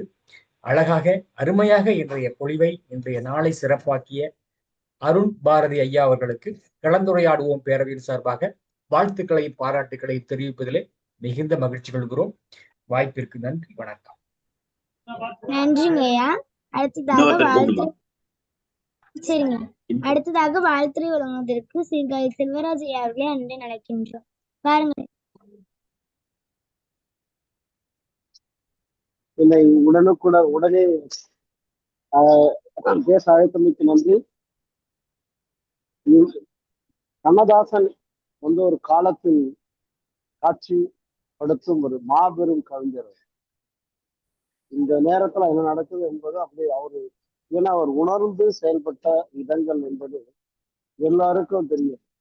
பச்சையா அப்படியே பதிவு செய்ய, பச்சையா அப்படியே நடப்பதை அப்படியே பதிவு செய்பவர். ஏன்னா அனுபவங்கள் வாயிலாக அவர் எடுத்துக்கொண்டது, தெரிந்து கொண்டது, மக்களுக்கு புரிய வைப்பது என்பது ஒரு கவிதை வாயிலாக, ஒரு பாடல் வாயிலாக அவர் செய்த பணி இன்று இந்த அரங்கிலே நண்பர் அவர்கள் பேசினார்கள் மிக சிறப்பாக. பாடலை பாடி காமிக்கலாம், அதை பாடினோம், அது பாடலை பரவாயில்ல. அந்த பாடல்கள்லாம் மயக்கமா கலக்கமா மனதிலே, பாடல்ல எவ்வளவு அருமையான பாடல். ஆக இந்த கவியரசு கண்ணதாசன் அந்த 60, 70களில் மக்களை தொட்ட கவிதை. ரொம்ப இந்த நேரத்திலும் இப்பவும் அந்த பாடல்கள் எல்லாருடைய மனதில நீங்காத பாடல். தண்ணீர் அந்த இதெல்லாம் எப்படி. ஆக அவரை வச்சு பேசுகின்ற நேரம் மிக சிறப்பு. ஆகவே வாழ்த்து சொல்லி விடைபெறுகின்றேன். நன்றி, வணக்கம். நன்றிங்க ஐயா. அடுத்ததாக வாழ்த்துறை வழங்குவதற்கு திருக்குறள் காமராஜர் ஐயாவை அன்புடன் அழைக்கின்றோம். திரு தயாநிலை இருக்குமாறு தேவராஜ ஐயாவை அன்புடன் கேட்டுக்கொள்கின்றோம். பாருங்களேன்.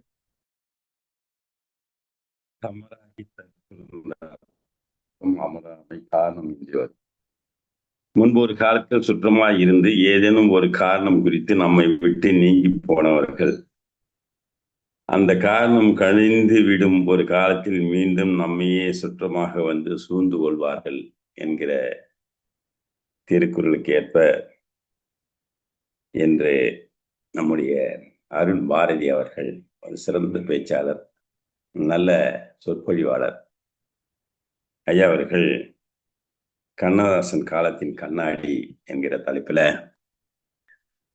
அவருக்கே உண்டான பாணியில அங்கெங்கே 2-3 வரிகளை எடுத்து இந்த வரிகள் எல்லாம் எந்த காலத்தில் வந்தது, எதற்காக வந்தது என்பதையெல்லாம் மிக சிறப்பாக நமக்கெல்லாம் சொன்னார்கள்.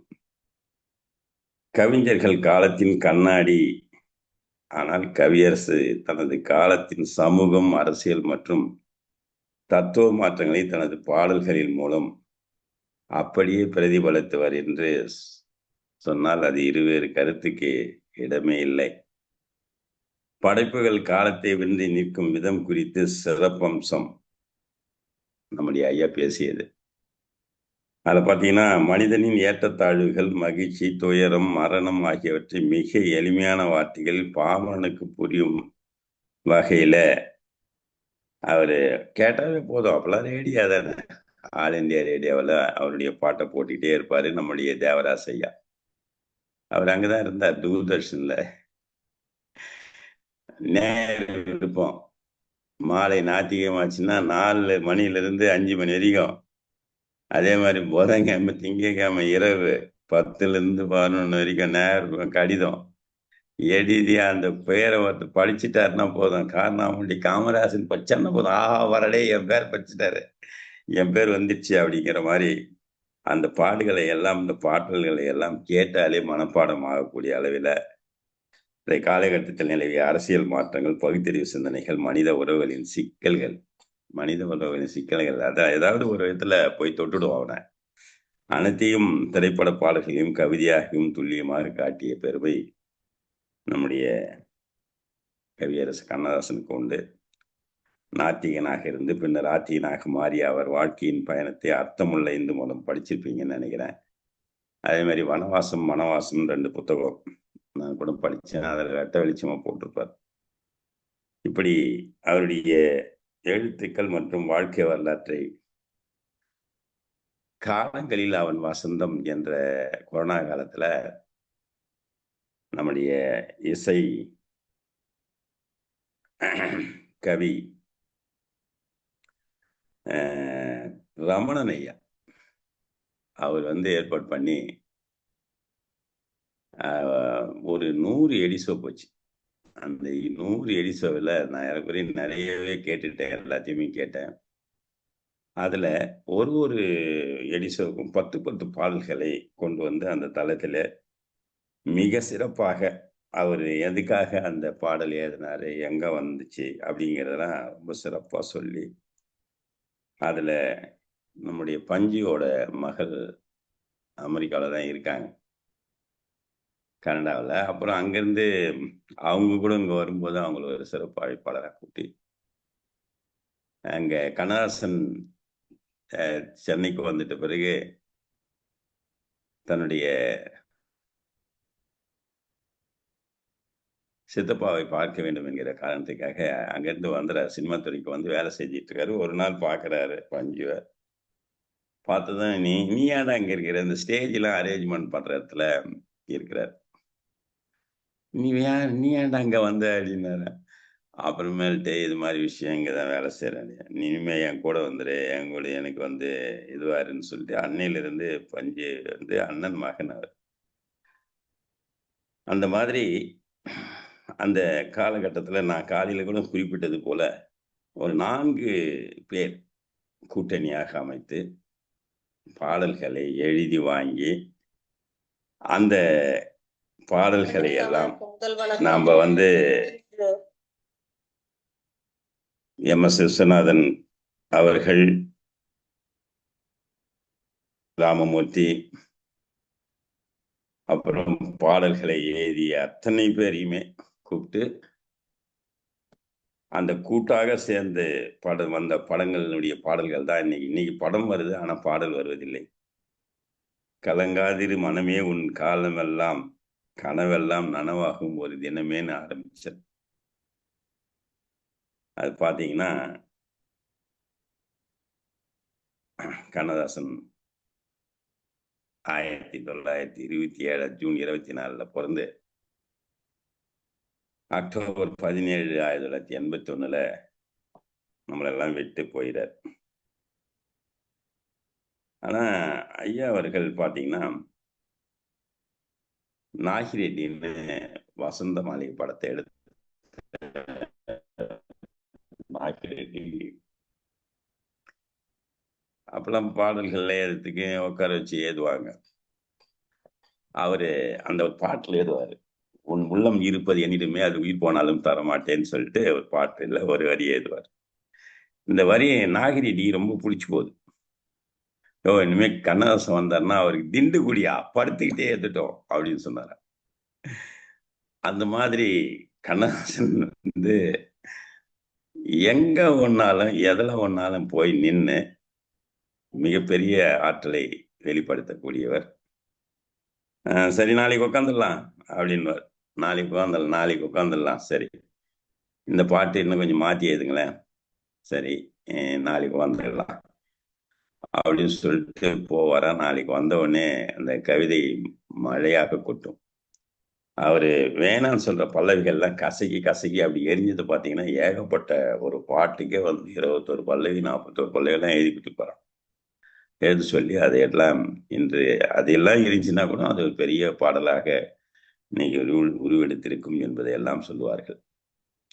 அப்படிப்பட்ட கண்ணதாசன் அவர்கள் தன்னுடைய தமிழ் என்னை வாழ வைத்தது, தமிழ் தான் எனக்கு காப்பாத்திச்சு, தமிழ் தமிழால இந்த மாதிரிலாம் பண்ணேன் அப்படின்னு சொல்லிட்டு ஏறக்குறைய 16 பிள்ளைகளை பெற்றெடுத்த கண்ணதாசன் அவர்கள்,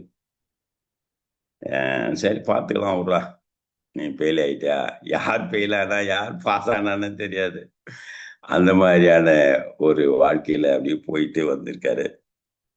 இப்படிப்பட்ட காலத்தின் கண்ணாடியாக விளங்கக்கூடிய கண்ணதாசன் அவர்களை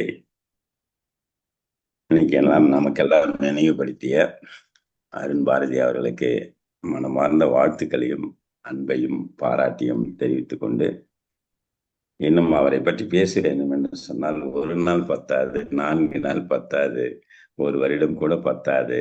ஆனால் அவரை அடிக்கடி நீங்கள் மாதத்துக்கு ஒரு தடவை அவருடைய கொள்கைகளை பாடல் பற்றி பேசலாம், இல்லை சமூக சிந்தனைகளை பற்றி பேசலாம், இல்லை ஏட்டில் வராத கவிதைகள்லாம் இருக்கு, இதுக்கு திரைப்படத்துக்கு வராத கவிதைகள்லாம் இருக்கு.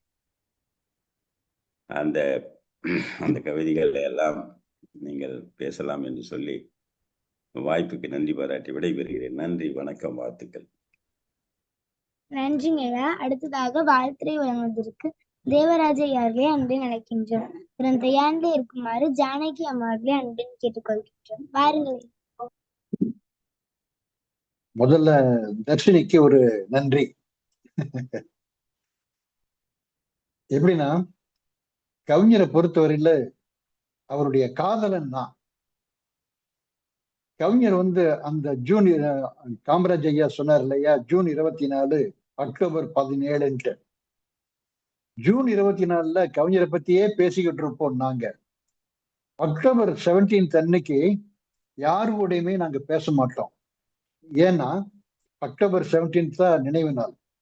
இப்படி கண்ணதாசனை காதலிக்கின்ற ஆட்கள் நாங்க. கண்ணதாசன் ஒரு பெரிய சிறப்பு என்னன்னா, தமிழ்நாட்டில் ஒவ்வொரு வீட்டிலும் ஒவ்வொரு நிகழ்ச்சியிலும் எதிரொலிக்கின்ற பாடல் யாருடைய பாடல் அப்படின்னா அது கவிஞர் கண்ணதாசனுடைய பாடலாகத்தான் இருக்கும். அந்த ஒரு பெருமை கண்ணதாசனுக்கே உரியது. அருண் பாரதி ஒரு நல்ல வேலை செஞ்சார். அதாவது கவிஞரை பத்தி பேசணும்னா திரைப்பட பாடல்களையே எடுத்து பேசிடுவாங்க ஏறக்குறைய எல்லாருமே.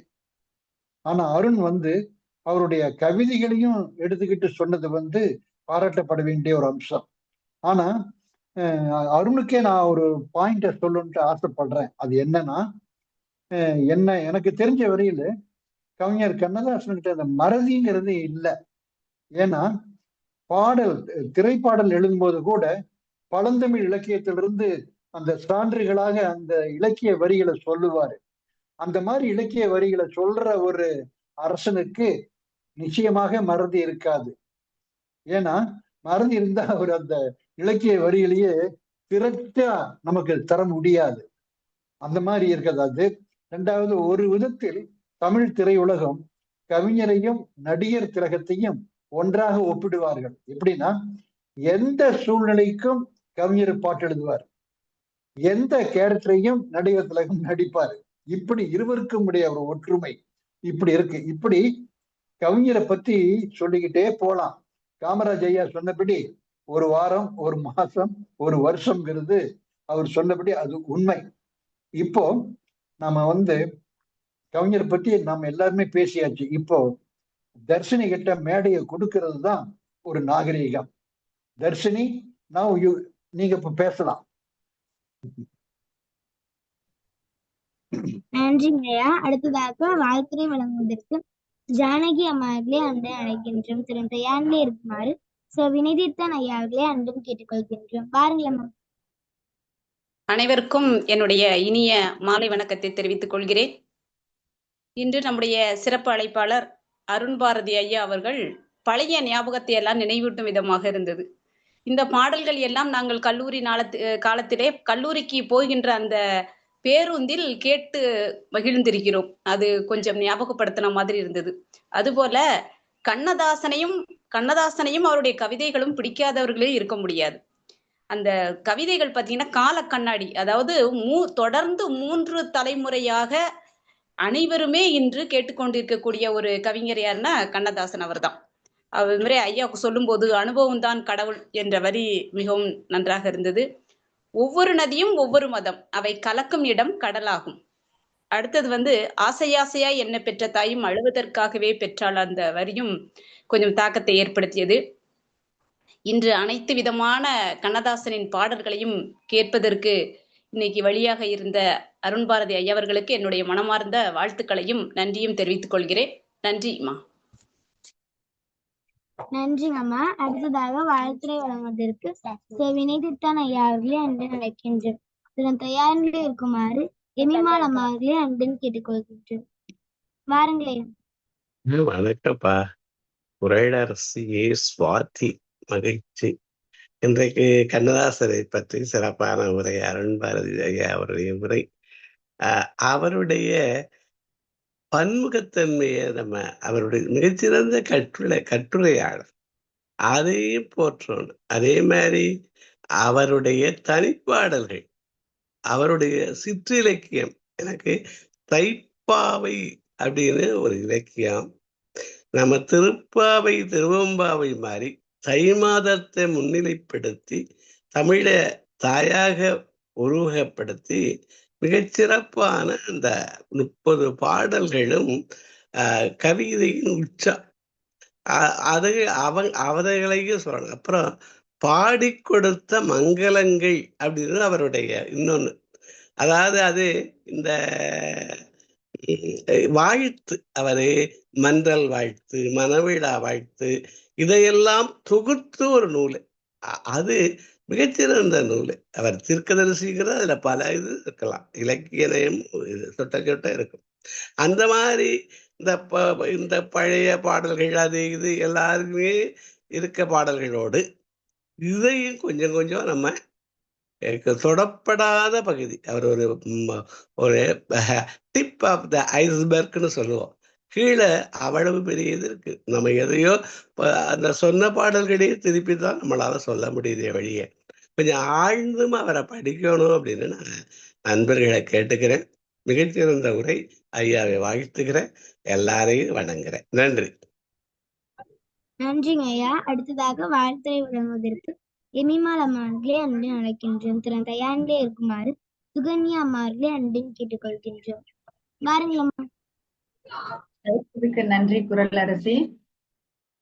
கண்ணதாசனை பத்தி பேசுனதுக்கு நிஜமாவே நான் மனசார உங்களுக்கு நன்றி சொல்லணும். ஏன்னா எவ்வளவு பெரிய ஒரு கவிஞர். அவரை பத்தி ஒரு நினைவு கூறுதலே மன நிகழ்ச்சியை தருது. எனக்கு நிஜமாவே இந்த மாதிரி ரொம்ப அருமையா பாட்டு எழுதுறவங்க, கதை எழுதுறவங்க, ரொம்ப திறமையானவங்க காலத்துல நானும் பிறந்து வளர்ந்து இப்ப இருக்கிறேன்னு நினைக்கிறப்பவே ரொம்ப மகிழ்ச்சி தருது. கண்ணதாசன் எல்லாம் பத்தி பேசுறேன்னா சொன்ன மாதிரி பேசிட்டே இருக்கலாம். அவ்வளவு அருமையான கவிதைகளும் கட்டுரைகளும் இருக்கு. இப்போ நம்ம ஒவ்வொரு மதத்துக்கும் ஒரு நதின்னு சொன்னாங்க இல்லையா, அந்த மாதிரி அவர் என்ன பண்ணாருன்னா இந்து மதத்துக்கு அர்த்தமுள்ள இந்து மதம், நம்ம கிறிஸ்தவர்களுக்கு இயேசு காவியம், முஸ்லிம்க்கும் அவர் எழுத நினைக்கிறப்போ அவங்க அதை ஒத்துக்கல அப்படின்ற ஒரு பதிவு நான் கேள்விப்பட்டிருக்கேன். அவர் எல்லா மதமும் சம்மதம் அப்படின்றது. ஆனா அவரோட வாழ்க்கை வாழ்க்கை வரலாறுன்றது வனவாசம்ன்ற ஒரு புக் வந்திருக்கு. அந்த வனவாசம் புக்ல பாத்தீங்கன்னா அவரோட வாழ்க்கை வரலாறு எந்த ஒளிவு மறைவு இல்லாம அந்த பதிவு அப்படியே இருக்கும். அவர் அந்த மாதிரி எந்த மறைச்சும் எழுதாம இந்த மாதிரி நம்ம வாழ்க்கையில நடந்ததெல்லாம் இப்படி மற்றவங்க என்ன நினைப்பாங்கிறது கூட ஒரு பொருட்டு இல்லை. சொன்னார் இல்லையா ஐயா, எல்லாருமே நல்ல அறிவில் சிறந்தவங்க தானே புக்கெல்லாம் பெருசா சாப்பிட்டவங்க தானே வாழ்க்கை வரலாறு எழுதுவாங்க, நீங்க எதுக்கு ஏன் எழுதுறீங்கன்னு கேட்டதுக்கு என்ன சொன்னாரு, என்னோட வாழ்க்கையில நடந்த தவறுகள் மற்றவங்க அதை என்ன பண்ணக்கூடாது, பின்பற்றக்கூடாது, அதனால எப்படி வாழக்கூடாதுன்றதுக்கு நான் ஒரு எடுத்துக்காட்டா இருக்கேன், அதனால என்னோட வாழ்க்கை வரலாறு எழுதுறேன் அப்படின்னு. ஆனா அந்த வாழ்க்கை வரலாறு படிச்சோம்னா அவர் எவ்வளவு கஷ்டப்பட்டாரு, எந்த அளவுக்கு உயரத்துல போய் எந்த அளவுக்கு தாழ்நிலைக்கு வந்தாருன்றது முதற்கொண்டு எல்லாமே இருக்கும். அதனால இதெல்லாமே படிக்கிறப்போ மற்றவங்களோட வாழ்க்கை அனுபவம்ன்றது நம்ம வாழ்க்கையில நம்ம எப்படி நடந்துக்கணும்ன்ற ஒரு அனுபவ ரீதியா இருக்கு. நான் இந்த வாலி இவங்க எல்லாம் இறந்து போனப்ப நிஜமாவே நான் அழுதேன். என் கூட இருக்கிறவங்க சொன்னாங்க, ஏன் இதுக்கெல்லாம் போய் இவ்வளவு ஃபீல் பண்ற அப்படின்னு. அப்ப நான் என்ன சொன்னேன்னா, அவங்க எல்லாம் எவ்வளவு பெரியவங்க, எவ்வளவு அது வாலி கண்ணதாசன்லாம் அவரெல்லாம் சொல்லணும்னா உட்கார்ந்த இடத்துல அப்படியே கவிதைகள் சர்ற மாதிரியே மழை மாதிரி கொட்டும் அப்படின்வாங்க. அந்த மாதிரி ஒரு அவங்க இருக்கிறப்ப நம்மளும் இருந்திருக்கோம், நம்மளும் வாழ்ந்திருக்கோன்றதே பெரிய விஷயமா தான் நான் நினைக்கிறேன். அவர் இந்த கண்ணதாசனை பத்தி எடுத்த அவருக்கு சிறப்பான ஒரு எல்லா பாடல்களுமே மேற்கோள் காட்டியிருக்காரு. ஒரு பாட்டு கூட நம்மளால மறக்கவே முடியாது. எனக்கு ரொம்ப பிடிச்சமான பாட்டு அவர் கடைசியா எழுதின கண்ணே கலைமானே. நம்ம மனசு ரொம்ப கஷ்டமா இருக்கிறப்போ நமக்கே தெரியாம ஒரு மனசுல அழுத்தம் இருக்கு, எதுக்காக நமக்கு இவ்வளவு சோகமா இருக்கும் அப்படின்ற மாதிரி எல்லாம் இருக்கிறப்போ அவரோட பாடல் கேட்டாலே நமக்கு மனசு என்ன பண்ணணும், ஒரு தெளிவு கிடைக்கும், நம்ம சிந்தனை கூட விரிவடைகின்ற மாதிரி அவரோட பாடல்கள்லாம் நம்ம என்ன சொல்றது, அது பொக்கிஷமா பாதுகாக்க வேண்டிய ஒரு விஷயம். இந்த உரையை கொடுத்திய அவருக்கு நம்ம நன்றியை தெரிவித்துக் கொள்கிறேன். நன்றி, வணக்கம். நன்றிங்க அம்மா. அடுத்ததாக வாழ்த்துரை வழங்குவதற்கு சுகன்யா அம்மா அவர்களே அன்றி நினைக்கின்றோம். பாருங்கள்.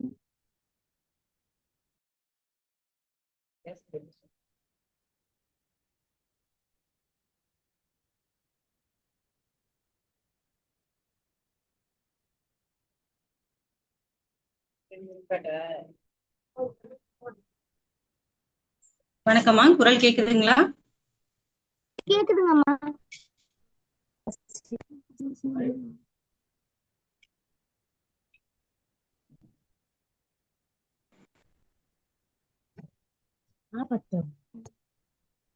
குரல் கேக்குதுங்கம்மா, தொடங்கலாமா? நன்றிம்மா.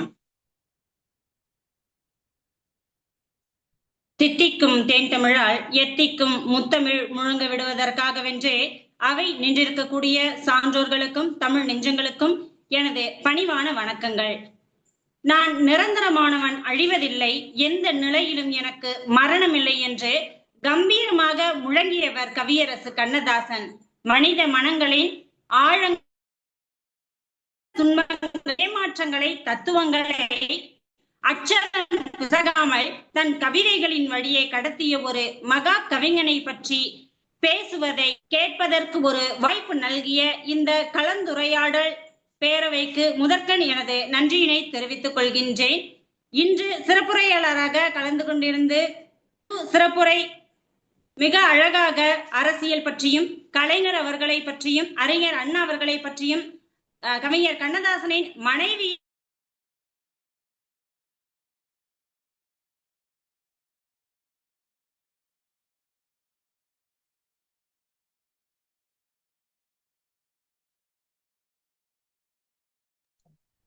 அம்மா இதனை கேட்டது கவிஞர் கண்ணதாசனை ஒரு முறை வாசிக்க செய்ததற்கு சமமாக இருந்தது. எழுத படிக்க தெரியாத மனிதர்களில் யமனும் ஒருவன் அழகான கவிதை புத்தகத்தை கிழித்து போட்டு விட்டான் என்று கூறும் பொழுதே கவிஞர் கண்ணதாசன் இறந்து விட்டாரா என்று எண்ணக்கூடிய ஒரு தோற்றத்தை உருவாக்கிய அந்த தருணங்களை எண்ணி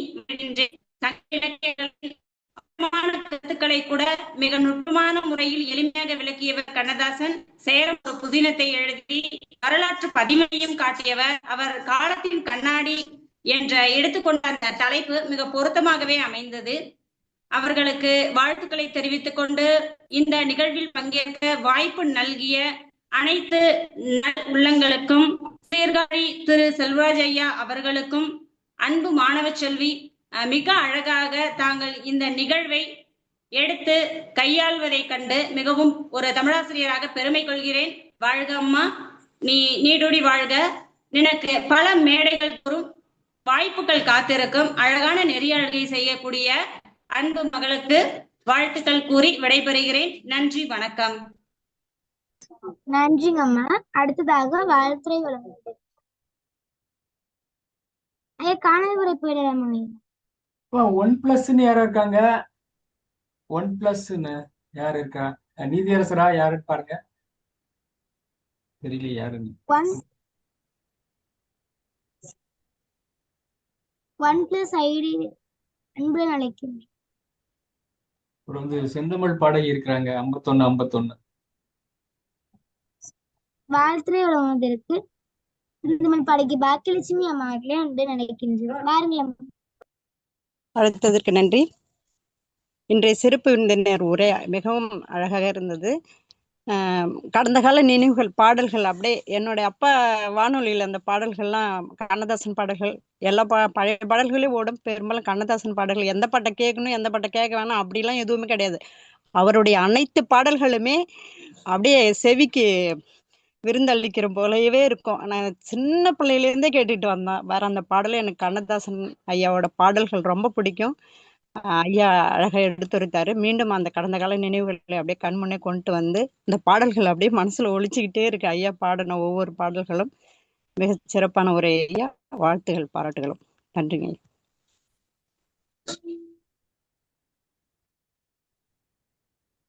1+ ஐடியில் பெற அன்பு அழைக்கின்ற வாழ்த்துறை வழங்கும்.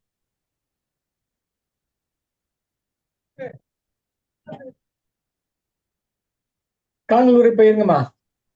சரிங்க. காணல் உரை வழங்கி சிறப்பிக்க இன்றைய சிறப்பழைப்பாளர் ஐயா அவர்களே அன்புடன் அழைக்கின்றோம். காணல் உரையில் தாங்கள் இந்த கலந்துரையாடுவோம் பேரவையில் கலந்து கொண்டு உரையாற்றிய அனுபவத்தையும் ஏதேனும் கருத்துக்கள் விடுபற்றி இருந்தால் அந்த கருத்துக்களையும், மேலும் இந்த பேரவை சிறப்பாக நடைபெறுவதற்கு கருத்துக்கள் இருந்தால் அந்த கருத்துக்களையும் பகிருமாறு இன்றைய சிறப்பழைப்பாளர் அருண் பாரதி ஐயா அவர்களே அன்புடன் அழைக்கின்றோம். வாருங்கள். அனைவருக்கும் மீண்டும் வணக்கம். இன்னைக்கு பேசின தலைப்பை ஒட்டி நிறைய நம்மளுடைய நிகழ்வில் கலந்திருக்கக்கூடிய சிறப்பு அழைப்பாளர்கள் அனைவருமே ரொம்ப அழகா பேசினாங்க. இதுல வினை திருத்தன் ஐயா எனக்கு ஒரு புது வாசலை திறந்து வைத்திருக்கிறார். நிச்சயமா அவரு நிறைய கண்ணதாசன் எழுதிய அந்த சங்க இலக்கிய பாடல்களை பற்றிய கண்ணதாசன் எழுதிய அந்த நூல்களை இன்னும் தேடி வாசிக்கணும் அப்படின்னு நான் ஆசைப்படுறேன். ஒரு புதிய வாசலை எனக்கு தெரிந்து வைத்திருக்கக்கூடிய வினைதித்தான் ஐயா அவர்களுக்கு நன்றி. மற்ற அனைவருக்கும் நன்றி. இன்னும் கண்ணதாசனை பற்றி நிறைய படிக்க வேண்டும், நிறைய தெரிந்து கொள்ள வேண்டும் அப்படின்ற ஒரு ஆர்வத்தை இந்த தலைப்பு எனக்கு தூண்டியிருக்கிறது. அந்த ஒரு வாய்ப்பை எனக்கு கொடுத்திருக்கக்கூடிய ஐயா காமராஜ் ஐயா அவர்களுக்கு நன்றி.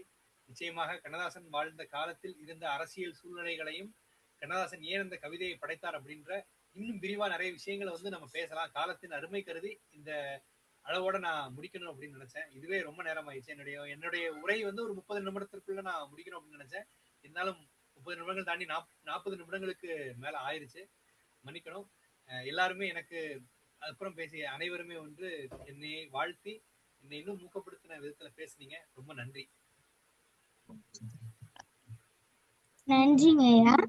இத்துடன் 2ஆம் பகுதி நிறைவடைந்து விட்டது. 3ஆம் பகுதி நிகழ்வை குணமதி அவர்களிடம் ஒப்படைக்கின்றேன். வாய்ப்பளித்தமைக்கு நன்றி, வணக்கம். அழைத்ததற்கு நன்றி. அனைவருக்கும் வணக்கம். இன்றைய நிகழ்வின் 2173 இன்றைய சிறப்பு அழைப்பாளர் அருண் பாரதி ஐயா அவர்கள் கலந்த பேரவையின் சார்பாக நன்றிகள் தெரிவித்துக் கொள்கிறோம். ஐயா அவர்கள் கலந்த ஒருவருக்கு பாடச் சார்ந்தால் புலன மூலமாக அனுப்பப்படும். நிகழ்ச்சியின் தலைமை ஒருங்கிணைப்பாளர் மரியாதைக்குரிய தமிழியலன் கண்ணம்மாள் அவர்களுக்கும், நிகழ்ச்சி முன்னாள் இந்நாள் ஒருங்கிணைப்பாளர்களுக்கும், நிகழ்ச்சியில் கலந்து கொண்டு சிறப்பித்து வாழ்த்து வழங்கிய அனைத்து சரணர்களுக்கும், குரலும் பொருளும் வழங்கிய சகோதரிகளுக்கும், இசைப்பாட வழங்கியவர்களுக்கும், வரலாற்று சத வழங்கியவர்களுக்கும் வாழ்த்துக்களும் பாராட்டுகளும் நன்றிகளும். நிகழ்ச்சியினுடைய அழைப்புதல் பாராட்டு சரணம் தரும் ஷாமலி அம்மா அவர்களுக்கும் நன்றிகள். மானவும் அறிவு மனிதனுக்கு அழகு, மனித மனிதனாக்குவோம், தமிழை தமிழாக்குவோம், தமிழை தமிழாகவே ஆளும் என்ற வரிகளோடு மீண்டும் நாளை மாலை 5 மணிக்கு சந்திப்பும் நம்பிக்கை வெளிப்படுத்துகிறோம். நன்றி, நன்றி. நாளைய நிகழ்வு கலந்துரையாடுவோம் பேரவை தமிழ்நாடு நடத்தும் கலந்துரையாடுவோம் பேரவை தமிழ்நாடு நடத்தும் புத்தர் களம் நிகழ்வு எண் 2174, நாள் 8/6/2026, திங்கட்கிழமை, திருவள்ளுவர் ஆண்டு 2057. அன்றைய சிறப்பழைப்பாளர் முனைவர் அரங்க மல்லிகா அம்மா அவர்கள் நாளை உரையாற்றுவார். அம்மா அவர்கள் நாளை உரையாற்றி எடுத்துக்கொண்ட தலைப்பு புத்தர் ஏன் தேவை. மீண்டும் நாளை மாலை 5 மணிக்கு இணைவோம். மானமும் அறிவும் மனிதனுக்கு அழகு. மனிதனை மனிதனாக்குவோம், தமிழை தமிழாக்குவோம், தமிழை தமிழாகவே ஆழ்வோம். அனைவருக்கும் நன்றி, வணக்கம். நன்றிங்க ஐயா, நன்றி. முதல் பகுதியை ஒருங்கிணைத்த சனனி இசான் அவர்களுக்கும், இரண்டாம் பகுதியை ஒருங்கிணைத்த குரலமுது அவர்களுக்கும், மூன்றாம் பகுதியை ஒருங்கிணைத்த முத்து குணமதி அவர்களுக்கும் வாழ்த்துக்களும் பாராட்டுகளும் நன்றிகளும். இன்றைய சிறப்பு அழைப்பாளருக்கு வாழ்த்துக்கள், பாராட்டுக்கள், நன்றிகள். மீண்டும் நாளை மாலை 5 மணிக்கு சந்திப்போம் என்ற நம்பிக்கை வெளிப்படுத்தி அனைவரும் 30 இணையத்தை நிறைவு செய்கிறோம். நன்றி, வணக்கம். நன்றிங்க ஐயா, நன்றிங்க.